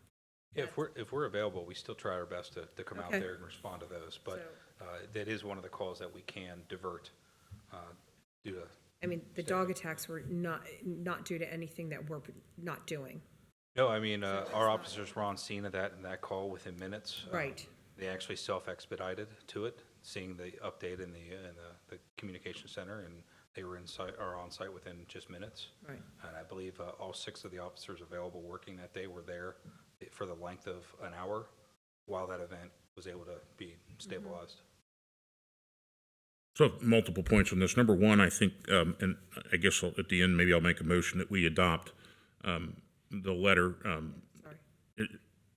What? I spoke up, I'm sorry. Oh, I didn't know if I interrupted. Okay. That we adopt the letter and have that sent to the state lawmakers. Number two, I think that I'm not ready to support it, but I think the idea the adding it to the administrative nuisance ordinance could be good. I don't know. I have questions on how you detect whose dog it is. And look, I mean, I've had a dog my entire adult life. They get loose sometimes. I have blue heelers. They always get loose because, that's what they do. And I just have to mitigate for it. And I think that we ought to have some type of form of at some level it becomes a thing of personal responsibility. If you own a pet, you need as best you can to keep it confined so it doesn't get loose. There are leash laws. There are people, my girlfriend had a little Chihuahua. That thing would be killed by a cat probably. I mean, they're just small and they're anything can attack them, and you have a responsibility to your neighbors to do the right thing too. So I don't know if we need just a public outreach. You can't let them run loose. You just don't let them out the door. And just, all right, come on back when you're done. I think a lot of it might be baked in from the idea that when we were all a rural township, that's how you did things. I mean, 40 years ago, you let the dog out and it could be gone all day. It's like your kids. Right. Yeah, they'd go up playing all day and they'd come back with, a coat full of probably porcupine quills or something, or they've been rubbing around in the mud or something like that. But we can't do that anymore. We have too much density, and some of these dogs are just, once they get a hold of you, if they become aggressive, they're a significant issue. And the idea that the law is set up that they're not aggressive, well, they aren't aggressive until they are, and then you can't put that milk back in the bottle after that. So I think that's important. And the third thing that I never would have guessed I'd be saying a year ago, 6 months ago, and I don't know if we can lobby the county, but the idea of a no-kill shelter, which I would have supported 1,000% 2 weeks ago, or not 2 months ago, that's part of the problem, because they take in so many dogs that they turn down other ones. And it becomes a degree of, well, how vicious is this vicious one? And about 2 weeks ago, I walked through the adoption dog section down there, and there was a good deal of breeds that I would consider, not aggressive breeds, but breeds that could become aggressive. And I think any dog could become aggressive. Like I said last time, I've been bitten by every Jack Russell I've ever met. But I think that if there's a way we can get the county to get off this no-kill, it sounds great. And I received an email about this, and I talked to Mr. Baker before. He received it too, and we kind of scratched our head and said, is this really real? From PETA. Yeah, I got it. Yeah, because their stance was so unbelievably shocking to me that I thought it was a fake email. That they said, and I haven't followed up to see if that is real, but they said, we don't support these no-kill shelters. It's not humane. And I was shocked. When I saw PETA, I thought, oh boy, what's this going to be all about? And to read it, I was just thrown back by it. So I think that's a significant issue where we can make some headway. And probably I was completely, I was completely ignorant to the idea. To me, no kill sounded good. I don't want to kill a dog. Well, I really don't want to kill a person either. So maybe that's some lobbying we can throw down on the county to think about that, because honestly, if you pull people out on the street, 100% would probably say no kill until they hear what the repercussions of that are. So at this point, I will make a motion to forward the letter to our state elected officials. And I guess I would make a separate motion to examine, or maybe part of that motion to examine the nuisance. And if it's even practicable. Let's keep those separate. Okay. So first I'll motion to advance the letter to the state elected officials. And I'll second that. Thank you for putting it together. Yes. Ms. Orch? Yes. Mr. Unger? Yes. Mr. Wall? Yes. All right, thank you. Now I'm going to make a motion. And again, I used to go back to something Mr. Mills would always say to me, what do you want that to look like? Sometimes you have unintended consequences. So let's take a look at what a nuisance would look like and how it would be enforced, and find out what all the details are. And Brody did the legality of it. Yeah, and the legality of it. So I think operationally how it would work is just like our current nuisance law. It would be based off of where the citation is issued. So if you're the owner, if it's your dog and you get loose, the citation would run with your address. And so if at your address you then have a code enforcement complaint, 4 other complaints that rise to the level of the nuisance, then you would be potentially liable for a civil citation. And so it would be address driven based off of, who was actually cited. If you weren't cited for any dog law violations, then it would not affect you and it wouldn't count toward that, because there actually has to be a cited criminal offense. So to me, that subset, that universe is probably not the problem. If you can cite them, the dog probably has an ID on him. Yeah. And I would bet that most of the dogs that we have problems with don't have a license, and we can't trace them, don't even have an ID. We can't trace back to where they're even from. And if that's the case, will nuisance really work? Because I don't want your guys out, men and women out there, investigating the dog's home for 3 hours while we have other crime going on, if that makes sense. I mean, it's not typically what it is. A lot of times addresses come up during our staff meetings, which we have Okay. this Thursday morning. An address was brought up like, hey, we're going to this one a lot. and then we would actually just have our environmental crimes, just look into the address, look at the type of call, see if it fits the nuisance resolution, and kind of go from there. So it's not that much extra work that's Okay. not already being done. And we might know it, but can we prove it, I guess, for Brody? I mean, Yeah. what's knowable and what's provable are two way different. Yeah, and if the citation is issued, it's one of those where it's provable, know that that's exactly what it is. Okay. So it's more just adding the nuisance and the citation of a loose dog directly to this, and it's just giving us more to be able to say that this is a nuisance problem, this is a issue that's ongoing. It's not one of those where, hey, my neighbor called and they said that the dog got loose. That's not what's rising to this level. It's more that we know that there is a citation, there's a violation, there's a criminal offense. So where is my due process to deny that that was even my dog if it's not my dog? You get a court date for the citation? Okay. So I would, rather than make a motion, can they just bring something Yeah, back to the next? absolutely. So bring something back to the next meeting that addresses what we're That works, thank adding you. it to the nuisance resolution. Does that sit with you? And I would like for us to do that as a first and second reading. There's no Absolutely. urgency, Right. so. And then your other, on the dog rules and local governments, I did look through these, and it just talks about, the chief needs to be able to address this if he has to go right now and capture a dog, and we need a couple of those extended poles to grab one. We have some temporary equipment that is not, I'd say, up to snuff, up to code. I'm reluctant to have us invest heavily in an operation if we're not going to. Right, and I don't know that our people have training to handle that. No, I mean, we have temporary poles that are put together through PVC pipe that'll be good for those chihuahuas, but would not be good for anything probably over the And these 30, 40 pounds. They're vicious, by And the one way. of the difficulties that they experience is the wait time, because as he mentioned, there aren't a lot of dog warden deputies throughout the county. And so I think in the situation where we actually had to shoot the dog, they were on scene for what, 20, 30 minutes Dog warden was there before? with them, yep. Yeah, before the dog warden was able to show up. And so that was part of the issue. And I've had lengthy discussions with Commissioner Driehaus about this, and I feel that the Hamilton County Commissioners are pretty much in step with what we're saying here.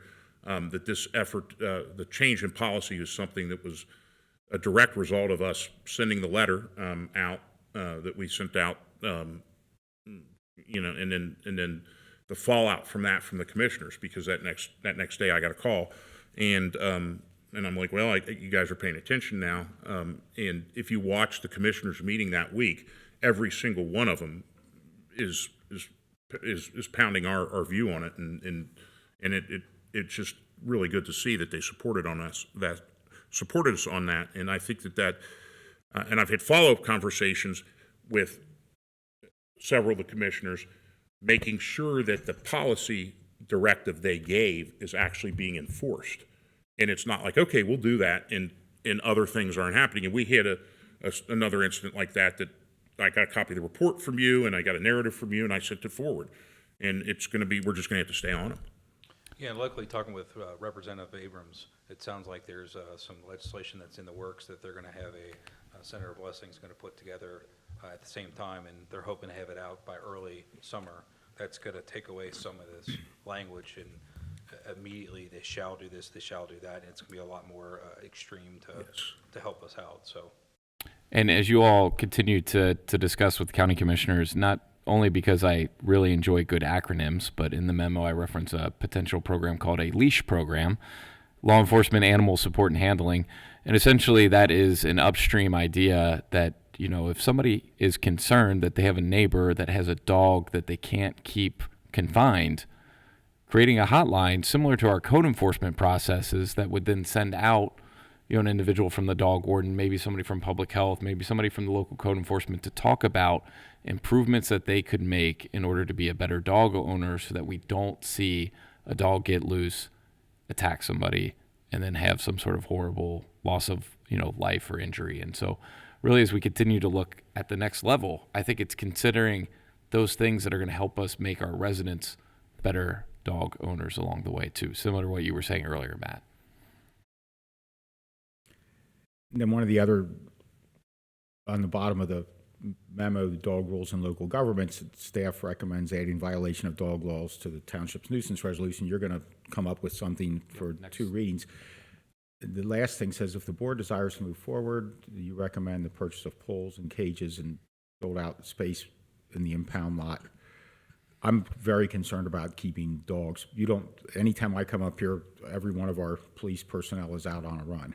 And they can't be here by themselves. And I would recommend that maybe you talk to a local veterinarian. And I don't want to bring in a dog that's going to have some type of health issue and pass away. I know that can happen. I would rather not bring them here. I would rather talk to some local veterinarian and see what kind of recommendation we can get from them, or, hey, bring them over here and, pay us $100 or whatever, and we'll watch them for 3 hours or whatever. I'd rather not be bringing dogs back here and taking on the liability of having imprisoned dogs. I would rather sub that out to somebody else. We don't. Yeah, if I can summarize what I think I'm hearing from you as well as the other two is no direct change in terms of our response. We are not going to start bringing dogs in to house in our building. If we have to, because there's no other way to get the dog down to animal cares and they're willing to take it, we'll find a way to get it there. But outside of that, we're going to call the dog warden and we are going to rely on them for transportation and housing of these animals. And where would they go if we had to sit on them for 3 or 4 hours? I believe our stance would be to throw them in the back of a cruiser and take them We downtown. have 2 kennels, one inside our garage here and one inside of our impound lot. And it's never ideally it's not for that long. Usually it's temporary, just to be able to get the officer free to go to the next call. Okay. We get the dog up there, we get them food and water, and we go to the next call. And then we meet them back up there to release the dog. And if the dog when we captured this animal, if it was injured, you can't really. We don't, they would. You have wouldn't an pick up an expedited injured response. animal? It would have an expedited response from the SPCA when the animal's injured. Okay. Kind of throw everything that they're doing to the side and they come out usually quicker. Thank you for dealing with it. The catch-all, get it all. Okay. So hearing no other comments, I think Ed's got the next several items. Yes. Item D is a motion to issue a noise resolution permit to McDogg's Lakeside Saloon. This is the first request for a permit for 2025 for this business.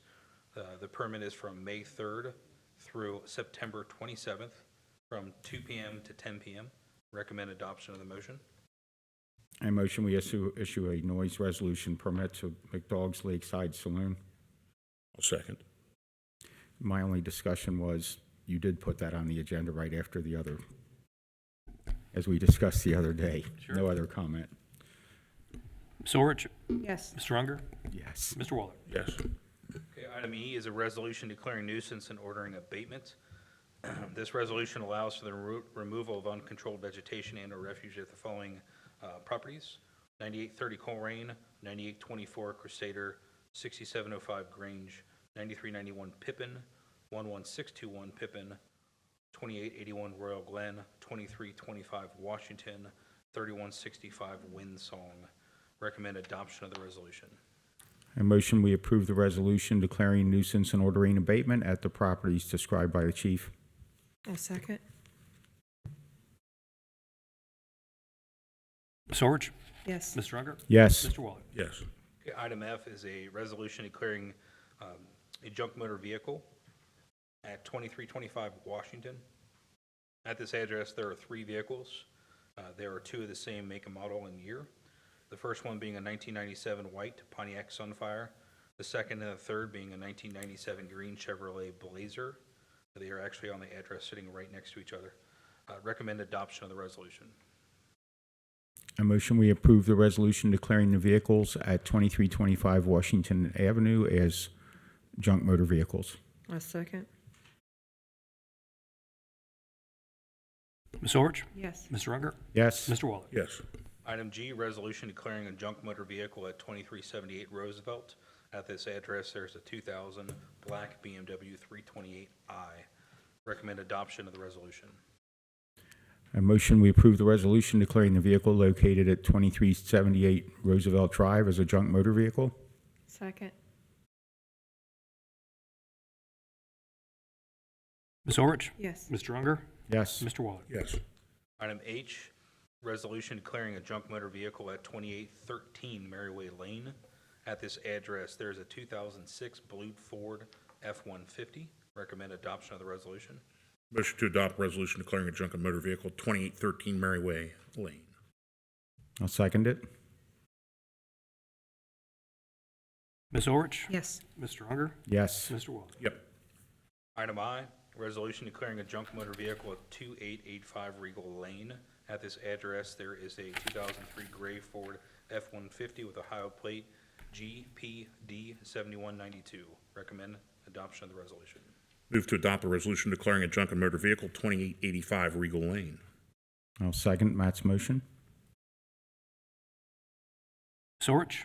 Yes. Mr. Unger? Yes. Mr. Waller? Yes. Item J, resolution declaring a junk motor vehicle at 3067 Harry Lee Lane. At this address, there is a 2005 gray Toyota Avalon, with Ohio plate GAR 2531. Recommend adoption of the resolution.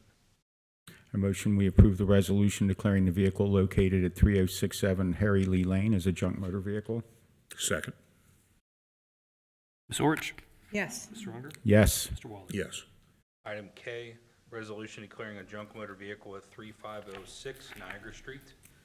At this location, there is a 2006 black Dodge Magnum with Ohio license plate JSM 5371. Recommend adoption of the resolution. A motion to adopt a resolution declaring a junk motor vehicle at 3506 Niagara Street. I'll second. Ms. Orich? Yes. Mr. Unger? Yes. Mr. Waller? Yes.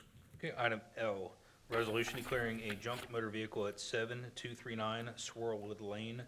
At this address, there's two vehicles, first being a 2004 gray Kia Optima with Ohio plate DKG 8920. Second is a 2004 tan Chevrolet Impala, Ohio plate JJN 3792. Recommend adoption of the resolution. A motion, we approve the resolution declaring the vehicles located at 7239 Swirlwood Lane as junk motor vehicles. I'll second. Ms. Orich? Yes. Mr. Unger? Yes. Mr. Waller? Yes. Okay, last item, item M, resolution declaring a junk motor vehicle at 9941 Dunraven Drive. At this address, there is a 1977 gray Dodge Ram, Ohio license plate FTM 6512. Recommend adoption of the resolution. A motion, we approve the resolution declaring the junk motor vehicle at 9941 Dunraven Drive. I'll second. And I would just like to comment that that's 10 or 11 more junk cars out of the township. And that's eight different streets there that are going to see a great improvement in the quality of living just by getting the junk out of the street. And these owners have a chance to get rid of these. They've got, what do they get, 14 days? But just the impact of what we did back in 2021 by starting down this road, we have taken hundreds of junk motor vehicles out of Colerain Township, and it's really gone a long way towards improving the aesthetic appearance of our streets. So thanks to everybody who supports this very important program. No other comments from me.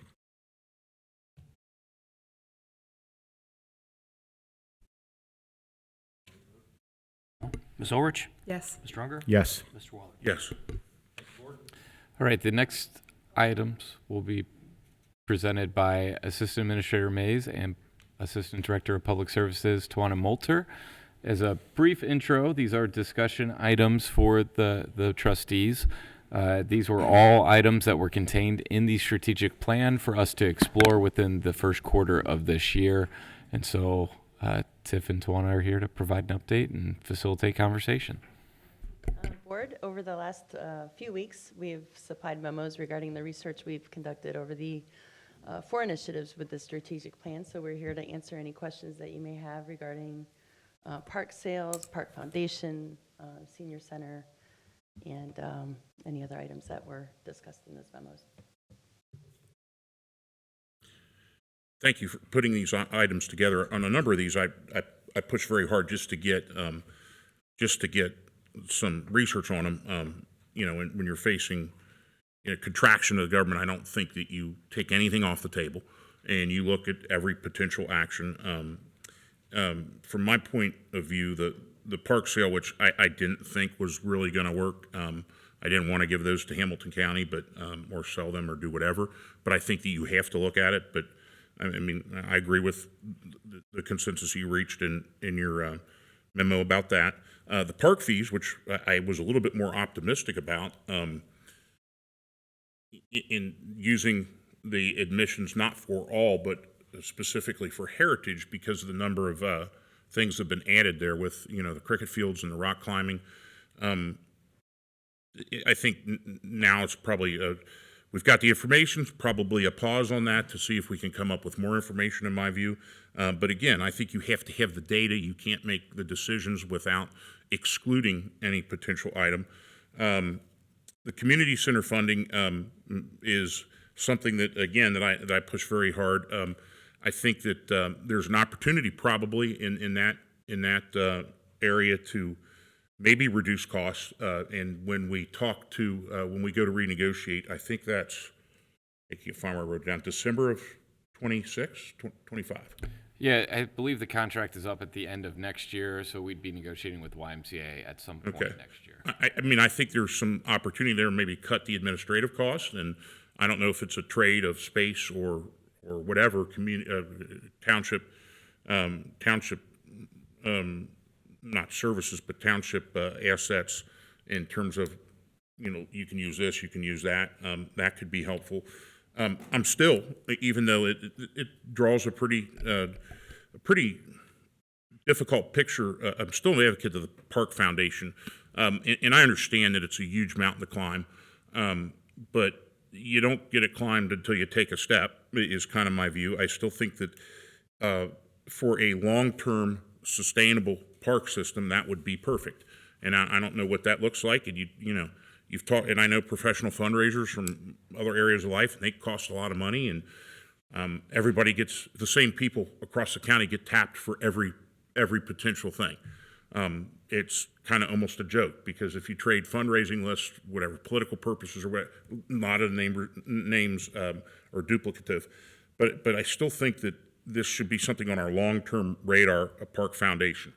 And look, we're not going to raise, what is it, $50 million in 7 years. That ain't happening. But at some point, I think it becomes, we can talk about how it looks so that it becomes an effort. And once it becomes an effort, it kind of becomes a policy or a habit. And if it doesn't work, we have kind of an out on it. But I do think that the more we can fund without taxpayer dollars, the best of the situation. And I mean, people love to go to black tie events and do auctions and do, you know, that's not going to pay for the parks altogether, but, you know, it's a brick in the foundation, I think. So, so I guess if I were to go through each one of these, park fees, I think, are off the board for me right now. The park sale kind of never was, but I needed to know what it looked like. The community center funding, you know, is something you have to step carefully about on, but I think there's an opportunity to maybe maximize what we have for that contract.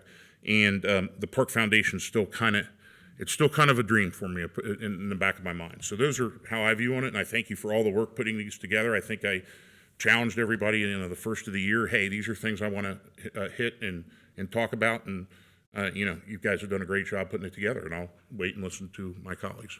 If I can just interject Yeah. on the Park Foundation. Yeah. I have some experience with building a Friends of the Parks Yeah. fund. The memo doesn't say which direction we're going, but Right. I would like to see us be prepared for when that nest egg does come. Yes. Because I think it's important that if someone's going to hand us a $5 million, let's Right. say, we need to know right away what we're going to do with it. So I did speak with Administrator Weckbach about, you know, getting a capital list together that if that goose egg or golden egg falls on us, that we'll have a plan for that, so. And even from just a micro position with me, I think I figured out my property taxes that go to the park are less than $1 a month. I've got no problem right now to check for $100, $200 for that, because it's such a flagship of the township that I'm willing to pay a lot more on that. I'm not going to ask others to do it, but I wonder how many people are in that same position that say, hey, and I rarely use the parks. I mean, you know, rarely go outside anymore. I'm always working on stuff, but yeah. But I appreciate that. I think that there is a solution for that. And the item in here about the relationship with the YMCA, and just so people, this is posted on our agenda, but it mentions that there'd be a chance to eliminate our $60,000 fee that we pay them if we allowed them to use the building for more time every day because they just don't have enough space over on Cheviot and Pool Road. So that might get you somewhere, Matt. Yeah, absolutely. That's what I I'm was- going to compliment, and both of you can use the senior center. They do an awesome job. I am tickled every time I go over there, the amount of activity that goes. That is one busy place. And I think it's a great opportunity, and I think the seniors over there, and you only have to be over 50, I think, to join. It's $20 a year, and if you're not a Colerain Township member, it's a big old $30 a year. It's a fiscal year, not a calendar year. But it is... I think it's well-run, and I wanted you to address also, there was a resident that said we could be making, $800,000 more a year if we rented out our 2 halls. And I think the statistics over the years between the staffing and nobody wanting to stay up and clean up after a wedding reception, it got to be, staffing was an issue, and it wasn't feasible for us anymore, correct? So Yeah. that was one avenue we The did. rates we were paying or Yes. being paid by renters were less than what we were paying out. I just in wanted to staff bring costs. that out since that was brought up, that unless we charged a lot more, but I think the Y does a great job, but I would like to see if we could negotiate something with them, yeah. It's that And little bit. Nora Dashley is just fantastic. I was just going to mention her Everybody name. loves She Nora. is, I mean, she really is just something. absolutely top-notch. Thank you for putting all Yeah, that together. thank you for all your hard work on that. Sorry we didn't come up with a solution, but, We have answers, though, and we do have plans moving forward. for, Right. Potentials, so. potentials, good. exercise. Good. Thank you. Wait, you got off the hook.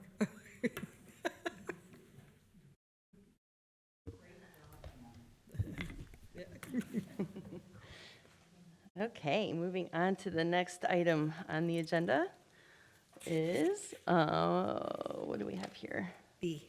Oh, a motion to adopt final legislation for Pool Road sidewalks with the Ohio Department of Transportation. This information can be found on page 70 of your agenda packets. This agenda item will allow the administrator to execute agreements with ODOT for the Pool Road sidewalk project. This project is anticipated to be bid by ODOT in the late summer, early fall of 2025. So it's coming around the corner here for us. We're really excited about it. The township's estimated local contribution to the project is $241,518. The township previously was awarded federal funding through the Transportation Alternatives Grant for $265,894. The township plans on submitting a grant request through SORTA to offset that local contribution. Staff recommendation is an adoption and approval of the motion. I motion that we adopt the final legislation for Springdale Road East sidewalks with the Ohio Department. Pool Road. Pool Road, Pool Road. number B. Oh, I Yeah, you flipped went the to the page. next I'm one. sorry. Sorry. My motion, we adopt the final legislation for Pool Road sidewalks with the Ohio Department of Transportation. It just happens to be on 2 pages, so. I'll second.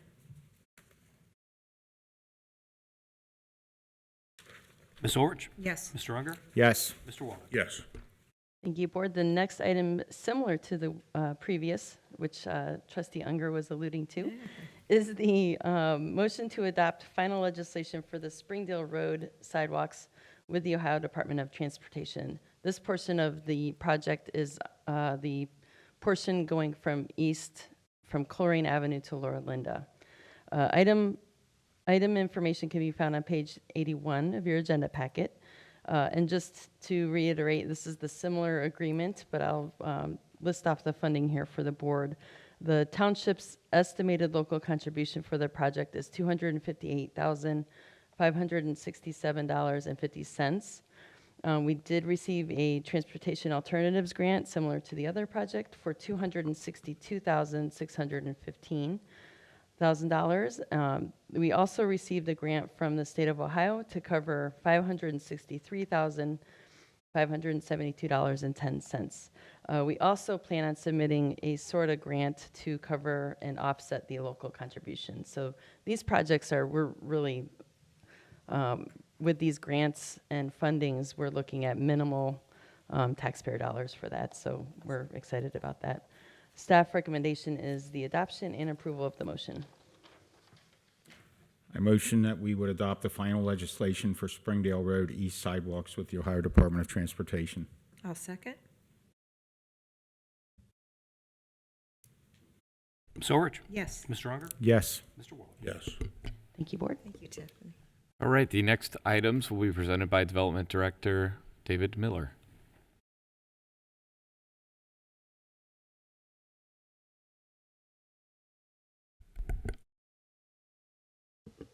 All right, first item, similar project you've seen in the past where we have identified some vacant property, unused property that the township owns. We have no use for it any longer. We've found a parcel. We are actually approached by a neighbor who has property that abuts ours.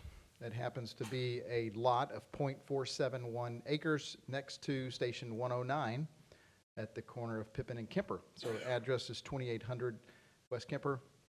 And so we've discussed it internally, and fire department in particular does not see any need that they would have in the future for it. It appears to be a remnant that was left over when the station was constructed.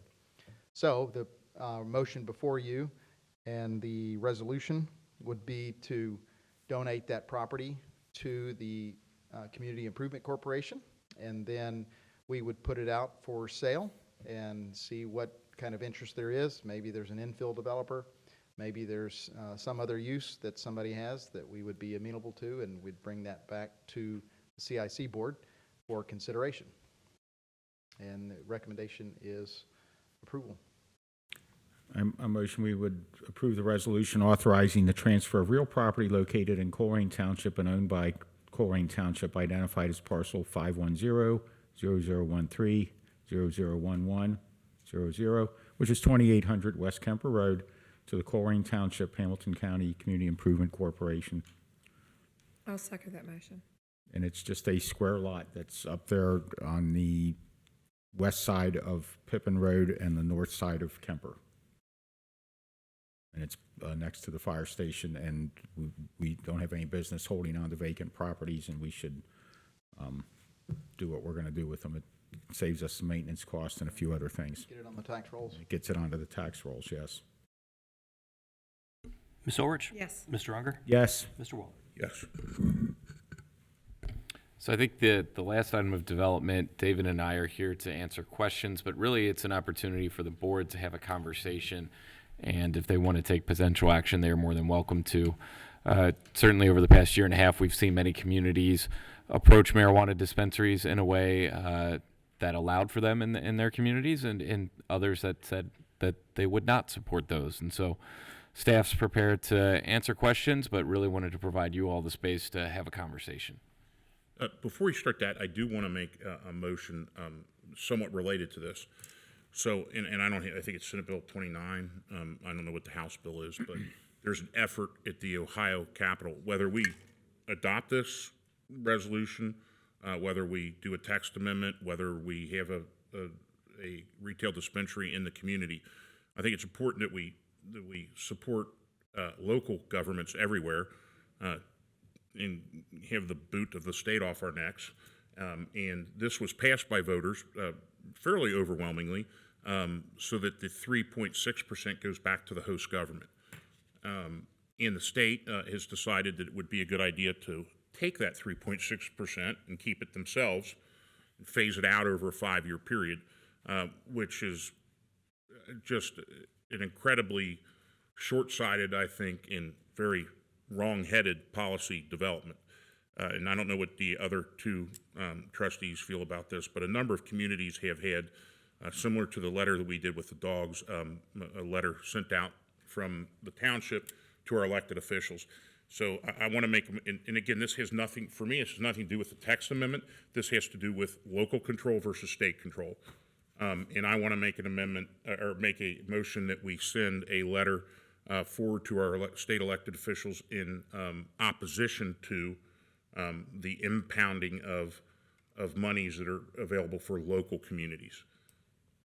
At the OTA conference, there's hundreds of townships that are relying on that money. I mean, some of these, have 10,000 residents, and they're building a fire station based on the money that they were Right. promised. So there is a lot of local governments, villages, and cities that are trying to fight this. So it is not just us, it is probably almost every single person that has a dispensary, and I think there's over 1,000. I'm sorry. No. It's frustrating to me because the money is going to be used to reduce income taxes at the state level, which is the wrong direction. Income taxes to me are ancillary, personal opinion, to property taxes. I mean, I'm full belief you get taxed on what you earn, but I don't think America's a country where you should get taxed on what you own. Because the way that we have the property taxes set up now in the state of Ohio, you never technically own your house. And until we put emphasis on that at the state level, and I don't want this being used for income tax breaks for people way above my bracket. I mean, if it was being used for property taxes, I'd be like, well, maybe we're addressing the problem. I'm going back to the motion. I strongly support this because it is marijuana is just as legal as alcohol.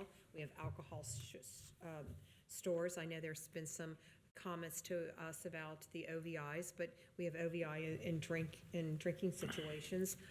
The voters unanimously, not unanimously, but overwhelmingly voted for this. It's legal, and I'd like to see Colerain Township get a little piece of this pie of money that we desperately need, because you can travel all through Colerain Avenue, because now Fairfield has one, Forest Park has one, City of Harrison has two, and they're all over. So, and we're I guess about 3 years behind the 8 ball on this, but we should be So, that avenue. just for clarity, my initial motion was just the letter. Okay. Yeah. You want to? Is that drafted yet? No, you want to. There is not one that we have drafted. I'm actually looking at the letter that Springfield Township sent to the State House, and so it wouldn't be a far cry for us to draft something that would be consistent with what Springfield sent. I have this because the township administrators talk, and I think several of us were sharing different drafts of letters. On this issue, I was sitting on the sidelines because it hadn't been an active issue for us at that point. So, I think we can motion. And whether you're for or against the marijuana dispensaries, it's for me it's a point of emphasis because the state can't just keep balancing their budgets on the backs of the locals. And luckily, Bill Blessing and Cindy Abrams are strongly in support of the townships receiving the money that they were supposed to be awarded through the whole voting process. And so is Mike Odioso, and so is Mike Odioso Kathy also. Ingram, the Democrat from, So if I could paraphrase at least the Springfield letter a little bit for consideration for the motion on the floor, which I don't know if it's been seconded. No, I'll second it. Okay. So. Springfield's letter, basically they start off by just introductory paragraph of referencing the voter-approved framework. Second paragraph gets into all those different levels of cuts that have been made to local government funding. So that's local government fund, estate tax, tangible personal property tax, references the existing law and how it was structured with 10% of the sales tax going to the host communities. And then in their case, Springfield has on the books the ability for marijuana dispensaries, so they reference some of their local issues. I wouldn't necessarily have anything like that in ours. I think this would be drafted to reference our peers and support for them in this effort. And then after that, it could be summarized from there. So do you want to draft something and bring it back at the next meeting, or what? We could. I think timing is important. So my suggestion would be, if the board so wished, to empower me to send a letter to the state delegation on the behalf of the trustees. Yeah, so I'll amend my resolution to say I'll empower you on the behalf of the Board of Trustees to author a letter to the state elected representatives. Okay, and I'll second that. Yeah. So. And that's And it would be fine, but consistent there's with, there's more discussion, but let's get Right. the letter out of the way first. I've got some comments also. and letter would be very similar to what I just described. Okay. I guess we can vote on the letter. Ms. Orich? Yes. Mr. Unger? Yes. Mr. Waller? Yes. Okay, now, Now, I do have some comments. A couple weeks ago, I received an email from a constituent that can't understand why we're not in the game on this. And the email specifically said that every township around us is getting $1 million. And I thought, wow, we are missing out. I decided to do a little research, and I had Mr. Weckbach do a little research also. And just to be clear, here is what I came up with. Columbia Township has a medical dispensary, and the way they are set up is they are getting somewhere between $600,000 to $720,000, and they have actually gotten some money. Yes, for the medical marijuana sales. Right, okay. The They also have a retail dispensary now, yeah, too. I think when he was talking at the one thing, they They were expecting $1 have million retail, this year. but Columbia has not received any funding from those retail Right. dispensaries. 'cause Right, the and that's, state and has that's held what's all up in the air. those But just to dollars. be clear, so that people out there in TV land and in this room understand, so I did look into the townships around us. Anderson is getting 0. Green Township doesn't have a store either. They're supposing to get one, they're getting 0. Delhi Township is getting 0. They're not getting $1 million, they're getting 0. Springfield Township is getting 0. Whitewater Township has a store open down there off Kilby Road. It's called Queen City Cannabis. They are getting 0. They are not getting $1 million, they're getting $0. Ross Township, which completes the cycle or the circle around us, is getting $0. I happen to have a business reason that I go up to Monroe Middletown area, and if you get off 75 at Route 63, there is a marijuana store there called the Shangri-La Dispensary. And I thought, well, I'm going to stop in and see what it is. And I have no use for that stuff. I have a hard enough time finding my car keys in the morning anyway. That said, it was really locked down well. To get in there, you go in the lobby, you have to show them a driver's license, and I'm like, what are you going to do with this if you run it through the machine? Well, we just keep it internally. So I said, fine, let me see the place. So they run it through the machine, showed that I was me, and they said, would you like to go back in the sales room? And I said, sure. So they escort you back through a locked door. You're in a retail area, and they've got all this packaging, Jeff Weckbach Gold or whatever the product is that's on the shelf. And so you say, well, I want to get some of that good Jeff Weckbach Gold. So, but it's not, they just have the packaging. So if you really wanted to buy that, then they have to send to the back room via radio, and they bring it up to a little pharmacy window. They only take cash. They don't take credit cards because it's still federally illegal, and that's been a huge issue. I don't know how these businesses can buy business insurance when it's federally illegal still to have marijuana, and I expect that's going to get cured one of these days, sooner or later. So once you pay your cash and buy your product, then you go out a separate door. It's very locked down. There's no way anybody's going to get in there that's not an adult, and no kids are at least going to get firsthand any candies or gummies or marijuana from there. The whole issue, and to Matt's point of wanting to put this letter out, which I agree with, is there's just been so many promises made that start out, and I went through and responded to this constituent with them, and let's just run over a couple of them real quick, because I have followed politics all my life, and there's been promises made to the voters that if we just did a certain thing, or our problems would be solved, our schools would be funded, and our infrastructure would be repaired. And some of those things were, those of us that have been around for a while, the lottery, which was supposed to solve all of our education problems, which are more expensive than ever. And casinos, don't worry, get those. That'll solve our infrastructure issues. Those of us in Hamilton County, the half-cent 1996 stadium tax to build the 2 stadiums, which was originally sold that it would go away in 20 years. So it was actually supposed to go away June 30th of 16, or that's how it was sold at the time. It's still around. It never went away. And, 30 years later, we hear that these stadiums need another $500 million to $1 billion. So if not for Commissioner Reese, we wouldn't even be getting the property discount, the little kickback that you get out of the stadium money. And then sports wagering most recently, which was supposed to bail out the state budget. And then came along, just give us a sales tax and we'll repair Union Terminal, a 10-year tax from 2004 to 2014. And then at the end of that, it was extended another 5 years, and then it was made permanent.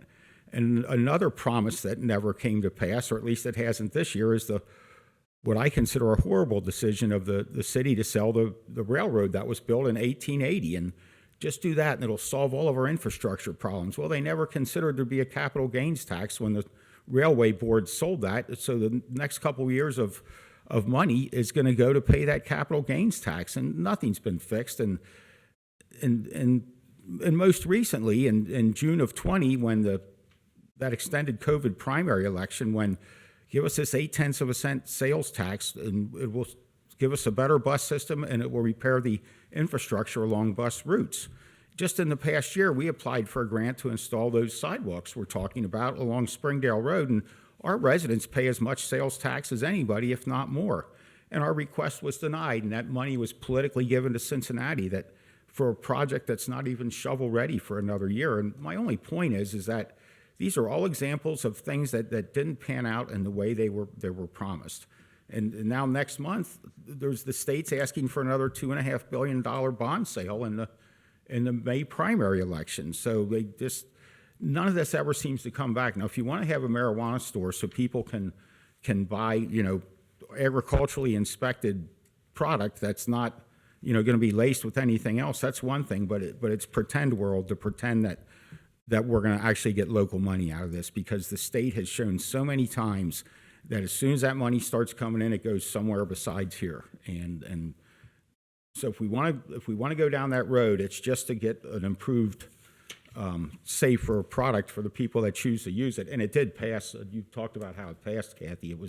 There's 36 precincts in Colerain Township. It passed in 28 of them.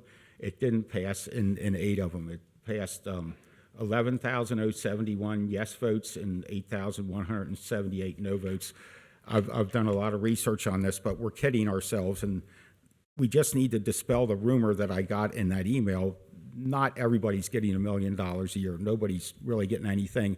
Columbia Township right now is afraid they're going to lose what they're getting.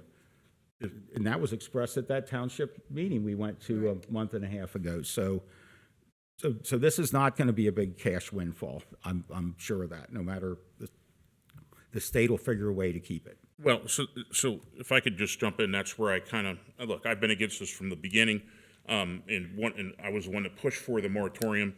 And my whole point was let the thing settle out. And I told you when we voted on this, the state's not going to give the local. And that's why I supported it. Yeah, at one of these meetings, I said they're not going to give it to you. Now we've had developments of things that give us a little bit more maneuverability. I favor exploring this amendment with a number of limitations. Number one, the way the state divvied the licenses out, it works out to about 1 every 55,000 people. That sounds like a familiar population. Like that would be 1 for Colerain Township, based upon the population data that the state used to award licenses. Number two, it would have to be a look into zoning to see what makes most sense. But the key part of this is not in the state, leaving it to the state to collect the taxes and be a pass-through, because Mr. Unger's right, it ain't coming. If they don't win this time around at the state level, they'll win the next time. And it's like, you talked about casinos and illegal gambling. We voted no like 4 or 5 times. Now it's there. It's stuck. For people I've spoken to, the casino windfall, once they did a job on their books, all of a sudden it wasn't as much as we thought. Now that said, I think the key is in doing it maybe through the C.I.C, which is a helpful tool for this, and having a development agreement. So this text amendment, if we were to bring it forward and then vote on it, for me, it would need to have a development agreement. It would have to have a limit based upon population of zoning. And what happened in Massachusetts, and I've done a great deal of research on this as well, in Massachusetts, they said, well, let's just do development agreements in lieu of the taxes. And I think it was about 3.5%. Well, all the dispensaries then turned around and sued the local governments, not only won the cessation of the taxes, but won the development agreement, but won the back stuff they are already paid. So, I'm thinking, what is maybe a creative way to ensure that this, if we do award one and we do have a text amendment, that they're going to be a partner with the community and not turn around and sue us. There's no way to guarantee that, but one of the unique things that could potentially work, I think, is akin to like a seat license that you might buy at the Bengals stadium. The seat license would be, that marijuana license that you have a seat at the table, and it's renewed by the township every 2 or 3 years, and it gives us an out, because then we attach that to a development agreement. The development agreement helps potentially offset the state loss, but if the state manages to keep it there, we're still going to ask for the money in the development agreement, the percentage. And if they want to turn around and sue us, that's fine. In a year and a half, we just won't renew their seat license. And I bet you there'll be somebody right away waiting to get in there and get that seat license. And in addition, a number of communities have done this. Harrison, most notably, Sycamore Township. You got to pay to play at this to the township. You have to put down. I believe Harrison, the city of Harrison, said, okay, we'll consider this text amendment if you want to put your shop here. And we need. They didn't settle on this number, but their opening salvo is $1 million up front the first year. And if you front load that contract, like in the NFL, where players are worried about getting hurt. So, the development agreement alone is not enough because Massachusetts has already proven that. And, I suspect that they're going to be way more liberal on that issue, Massachusetts courts, than would courts in Ohio, that maybe we can work a way to get a seat license type of thing where we're both tied to each other. If they sue us, they go down. If we treat them poorly, we go down. That's why you put a text amendment, a prohibition on this for 1.5 years to 2 years to figure out what the scene is going to look like. This isn't a game of checkers; it's chess. It's long term, and and Harrison is going to do very well from this, and I think they'll probably get. They have the 3.6% from the state level, an additional 4%. If the 3.6 goes away, they're still fine with that. Add to that the fact that Colerain is in such a unique area, that we border 74, that we are very close, obviously, to 75, and that we're close to Indiana, which is not a legal marijuana state, a legal sales state. We're fairly close in some parts to Kentucky, if you take the 275 loop, whose laws they're headed a much different way with their laws. It gives us, I think, an added value. So I'm willing to look at a text amendment, but I'm particular, and I'm not going to rush into it. To me, and again, there's only a limited amount of licenses, but these are going to come and go. I've always felt in any kind of negotiation that that haste does make waste. We have an asset here that we want to capitalize on and get as much money as possible, and leverage as hard as we can. And if it comes back that we can't do that, then I'm willing to wait until I'm not taking an offer that's going to get, as Mr. Unger pointed out, and that's right. None of those areas have gotten any money. A promise to me is no good. I want, and that's why I want an upfront in the text amendment. If we decide, I want an upfront check. As soon as you move in, you owe us this amount, whatever it comes to. So I support, and I've been against this ever since it came, because again, I wanted things to settle, and I wanted it to be worth it for Colerain. I'm not going to jump at the first thing. I want it to be worth it, because we have leverage here, and we can use it if we're patient, and I think that we press the right mechanisms. About 6 weeks ago, I toured the largest marijuana grow facility in the state of Ohio, which was just incredible. I've never seen, I'm looking through here and God, my fraternity brothers would love this place. There's just rows and rows and rows of weed. And it was a $32 million investment. This isn't your local guy on the corner, mixing weed with mulch and trying to sell it to a 16-year-old. This is, each one has an identifying tag that goes back to the state. They can come in any time and search them. You have to tour the place, you got to put on a hazmat suit. I mean, they can take that Yeah. seed and know exactly what bag it goes Right. to. That's how regulated Right. this program is. So but at the same time, I want to maximize.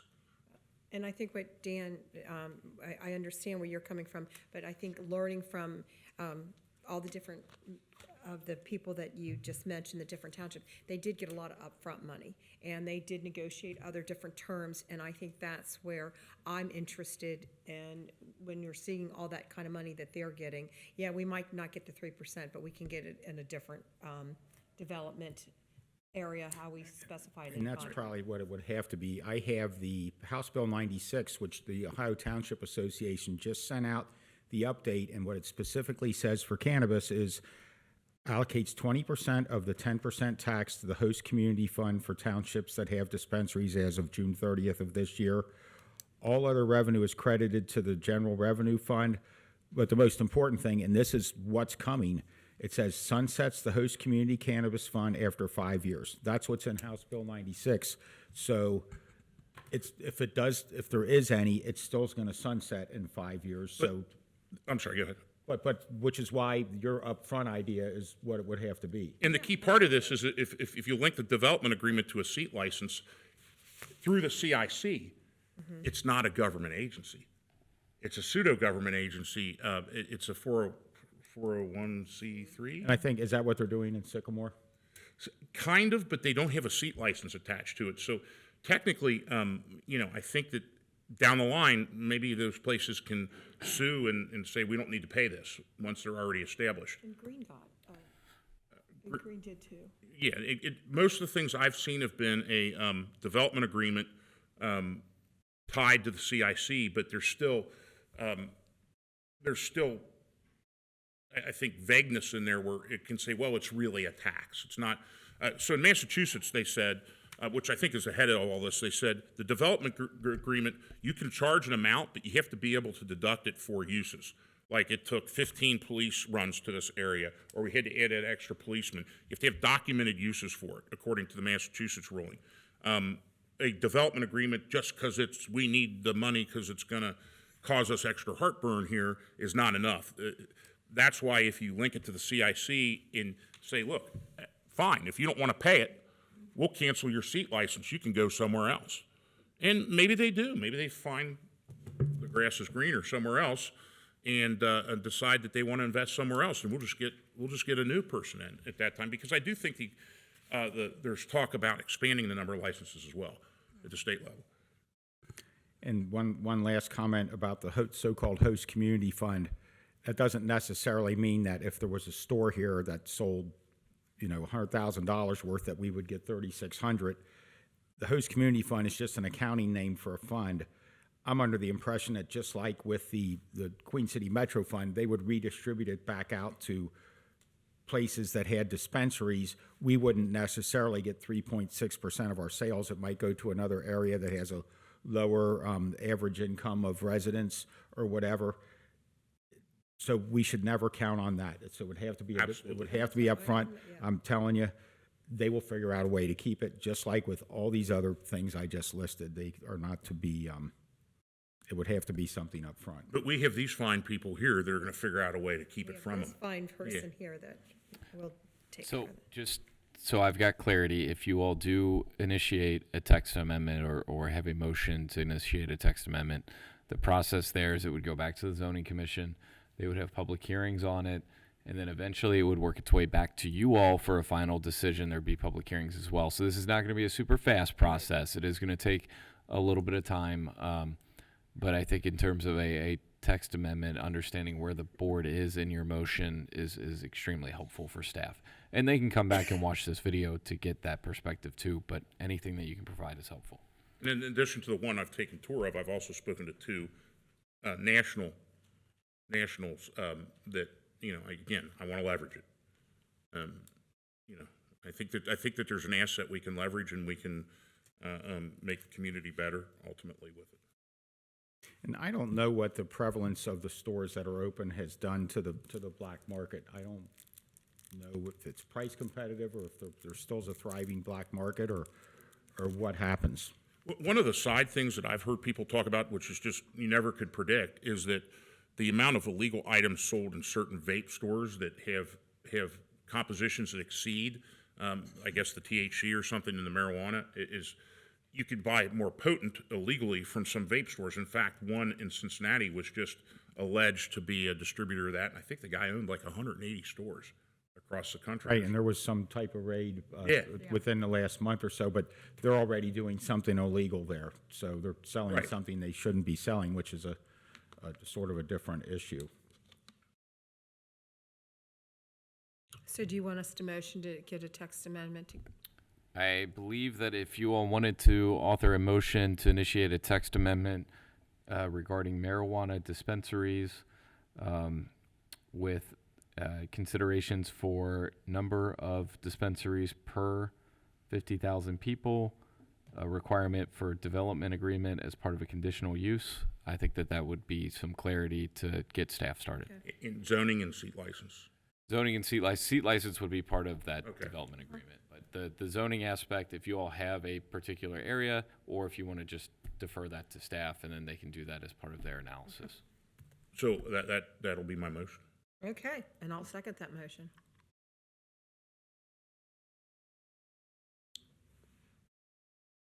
We can take a vote on it?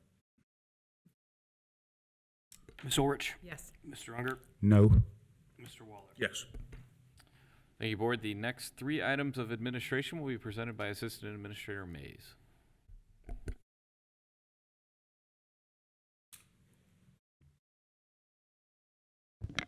Hello again. Welcome back. All right, the first item of administration items is a motion to adopt an amendment to the right-of-way contract with Environmental Design Group for the Springdale Road East Sidewalk Project. Information on this item can be found on page 97. During the right-of-way temporary easement process, the company that we hired had some issues with reaching out to the firms that own the property. Red Lobster, for example, they are headquartered in California, and then they also had issues with Spectrum on approvals. This required more lengthy time with acquiring these permissions more than normal than what they estimated. So we are asking that we essentially make a amendment to this contract to approve an additional amount of $7,620 to recoup those costs from the right-of-way acquisition. Staff recommendation is the adoption and approval of the motion. I'll motion to approve the amendment of the right-of-way acquisition contract Environmental Design Group, temporary easements for Springdale Road Sidewalk Project for $7,620. I'll second. And was that something you took bids on when it was originally? So, yeah, it's all through ODOT, so they require us to reach out to 3 firms, and they were the firm that won the... They were the low bid? estimate. Yeah. So when I add 7620 to it, does that make them equal with the second bid? Probably. I don't have the information. Yeah, I don't in want front to of give me them any right now. more change orders besides this one then, because maybe we should have took the second bidder. Well, and I think the issues that led to the need for this change order would have been existent likely with the other bidders Yes. too, that would have increased They their might have bids had a different also. level of experience, and they might have considered that. Potentially. Yeah, these are all vetted through ODOT, so there's background information done on. We can't go to the firms that aren't vetted through ODOT, and Yeah, and really I think the biggest issue here was Red Lobster and their corporate kerfuffle that we've seen in the news over the past several years that really made it tough for them to even be responsive to any inquiries that Well, came along the way. everything that's been dumped on restaurants over the last 5 years, when they get shut down for 6 months, you don't recover from that in 6 months. Red Lobster and Frisch's and a lot of people have had a lot of difficulties that never needed to happen.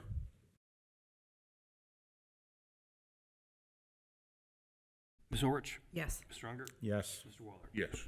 thank you, Board. The next item is a motion to authorize the Township Administrator to execute an agreement with Choice One Engineering for the engineering services for the Compton Road Sidewalk Project. This information can be found on page 100 of your agenda packet. Like previous projects, the township is positioned to install sidewalks along Compton Road from Colerain Avenue to Pippin Road. This agreement will hire the engineering firm that will oversee and design the project. Choice One Engineering is a firm that had pre-qualified through our engineer and design master services agreement process this past January, and is a pre-qualified engineering firm with ODOT. Staff recommendation is adoption and approval of the motion. A motion that we authorize the township administrator to execute an agreement with Choice One Engineering for engineering services for Compton Road sidewalks for $237,750. I'll second. And you've talked to them, and they think they've got it covered. Yes, we've had very good response from that engineering firm. Okay, thank you. Ms. Ulrich? Yes. Mr. Unger? Yes. Mr. Waller? Yes. All right, the next item is a first reading of the resolution to adopt the transitional work program policy and update the leaves of absence policy. This information can be found on page 128 of your agenda packet. The transitional work program is a progressive and individualized work site program that provides an individualized interim step in the recovery of an injured employee with job restrictions resulting from the allowed conditions in the claim. This is not a light duty policy. This is a light duty policy is a part of this process. And this is a Bureau of Workers' Compensation program that is supported by the BWC, and staff is highly recommending that we approve this policy for that reason. Subsequently, policy 1.9, leaves of absence policy, would require an update that references this work program as well. Staff is seeking guidance on the new policy during this first reading.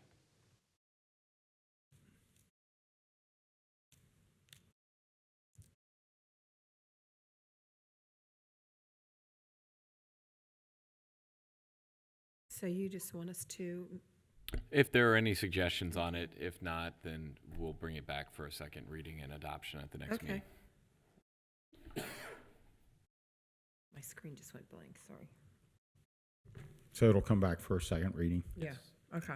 So, hearing no other feedback, Okay. Okay, thank the you. Barb. last item on the agenda will be presented by Assistant Administrator McElravy. Thank you.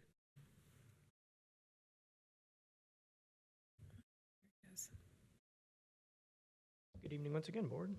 Good evening. So the next item on your agenda, which is on page 128, oh, excuse me, 120, whoa, that's not right at all. One moment, please. Page 158. This is a motion to approve a contract with a company called ProSource. We've been working with them for quite some time.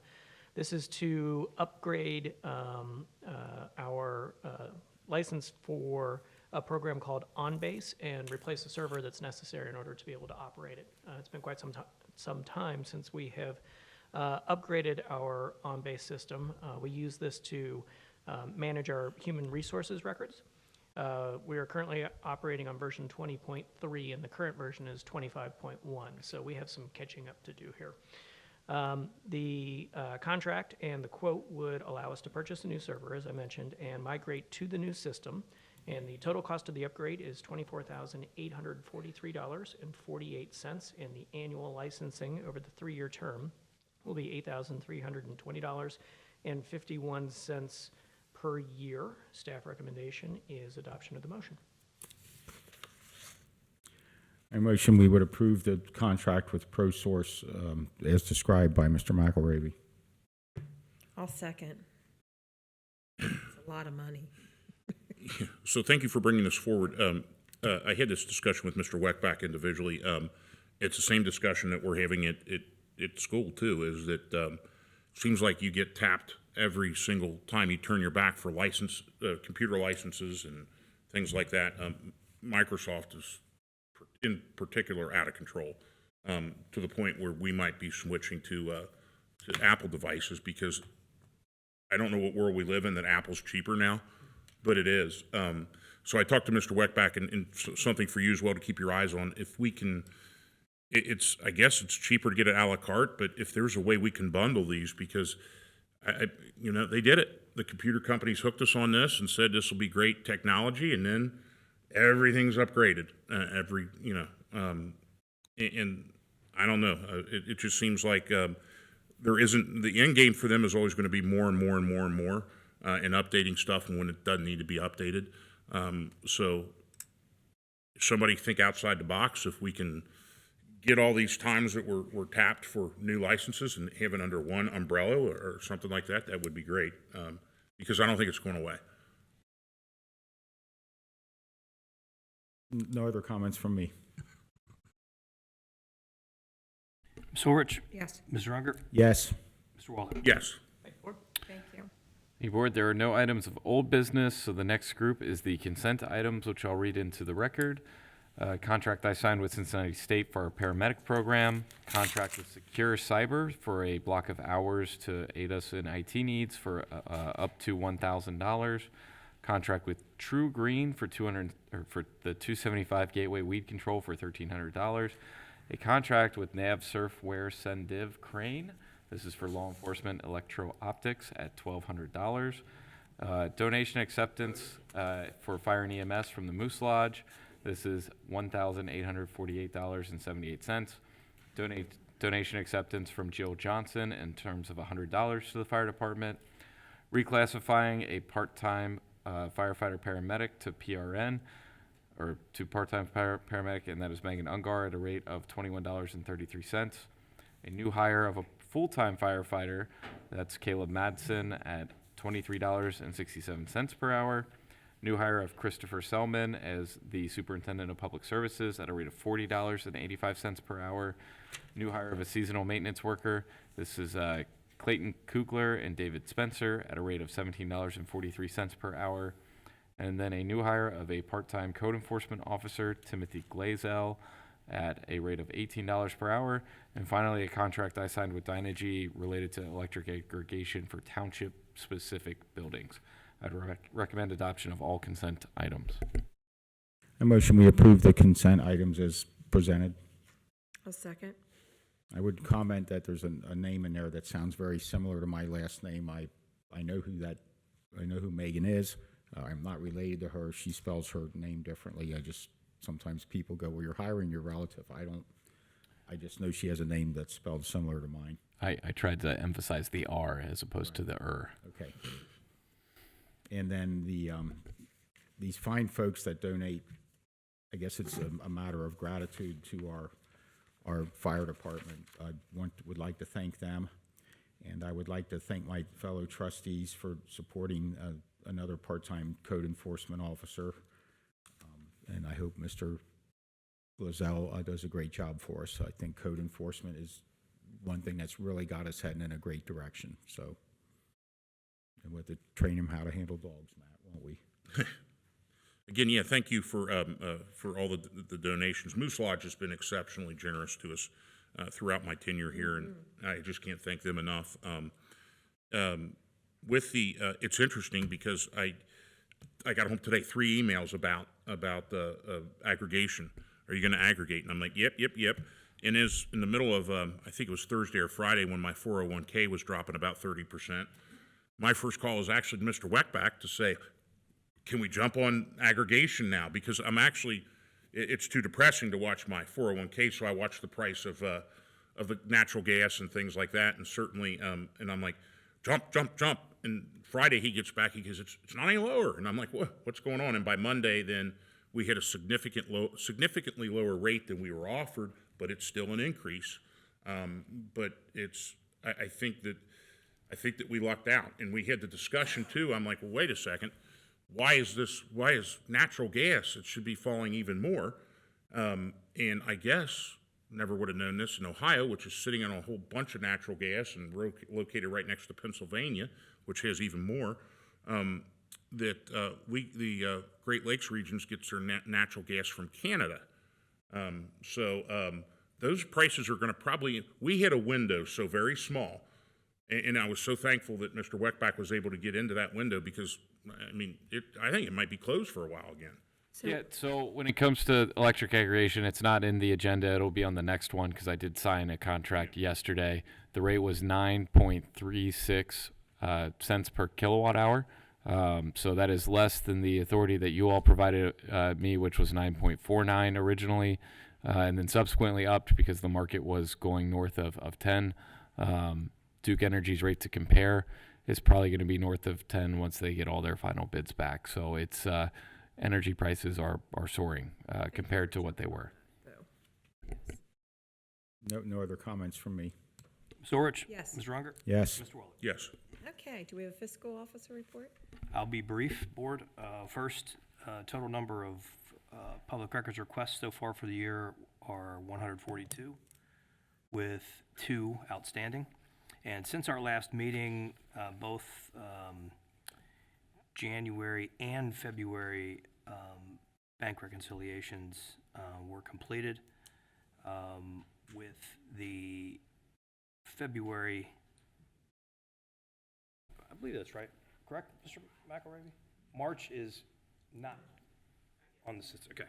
So for February, the adjusted bank balance was $38,170,995.65, with March to be, I believe, to be uploaded very shortly. So that's all I have. Okay, thank you. Is there a need for an executive session? No? And if somebody want a motion for an adjournment? Motion to adjourn? I will You get a second? I will second it. Okay, Ms. Ulrich, yes. Mr. Unger, Yes. Mr. Waller. Yes. Okay, we are adjourned at 9:14. Thank you for all for watching.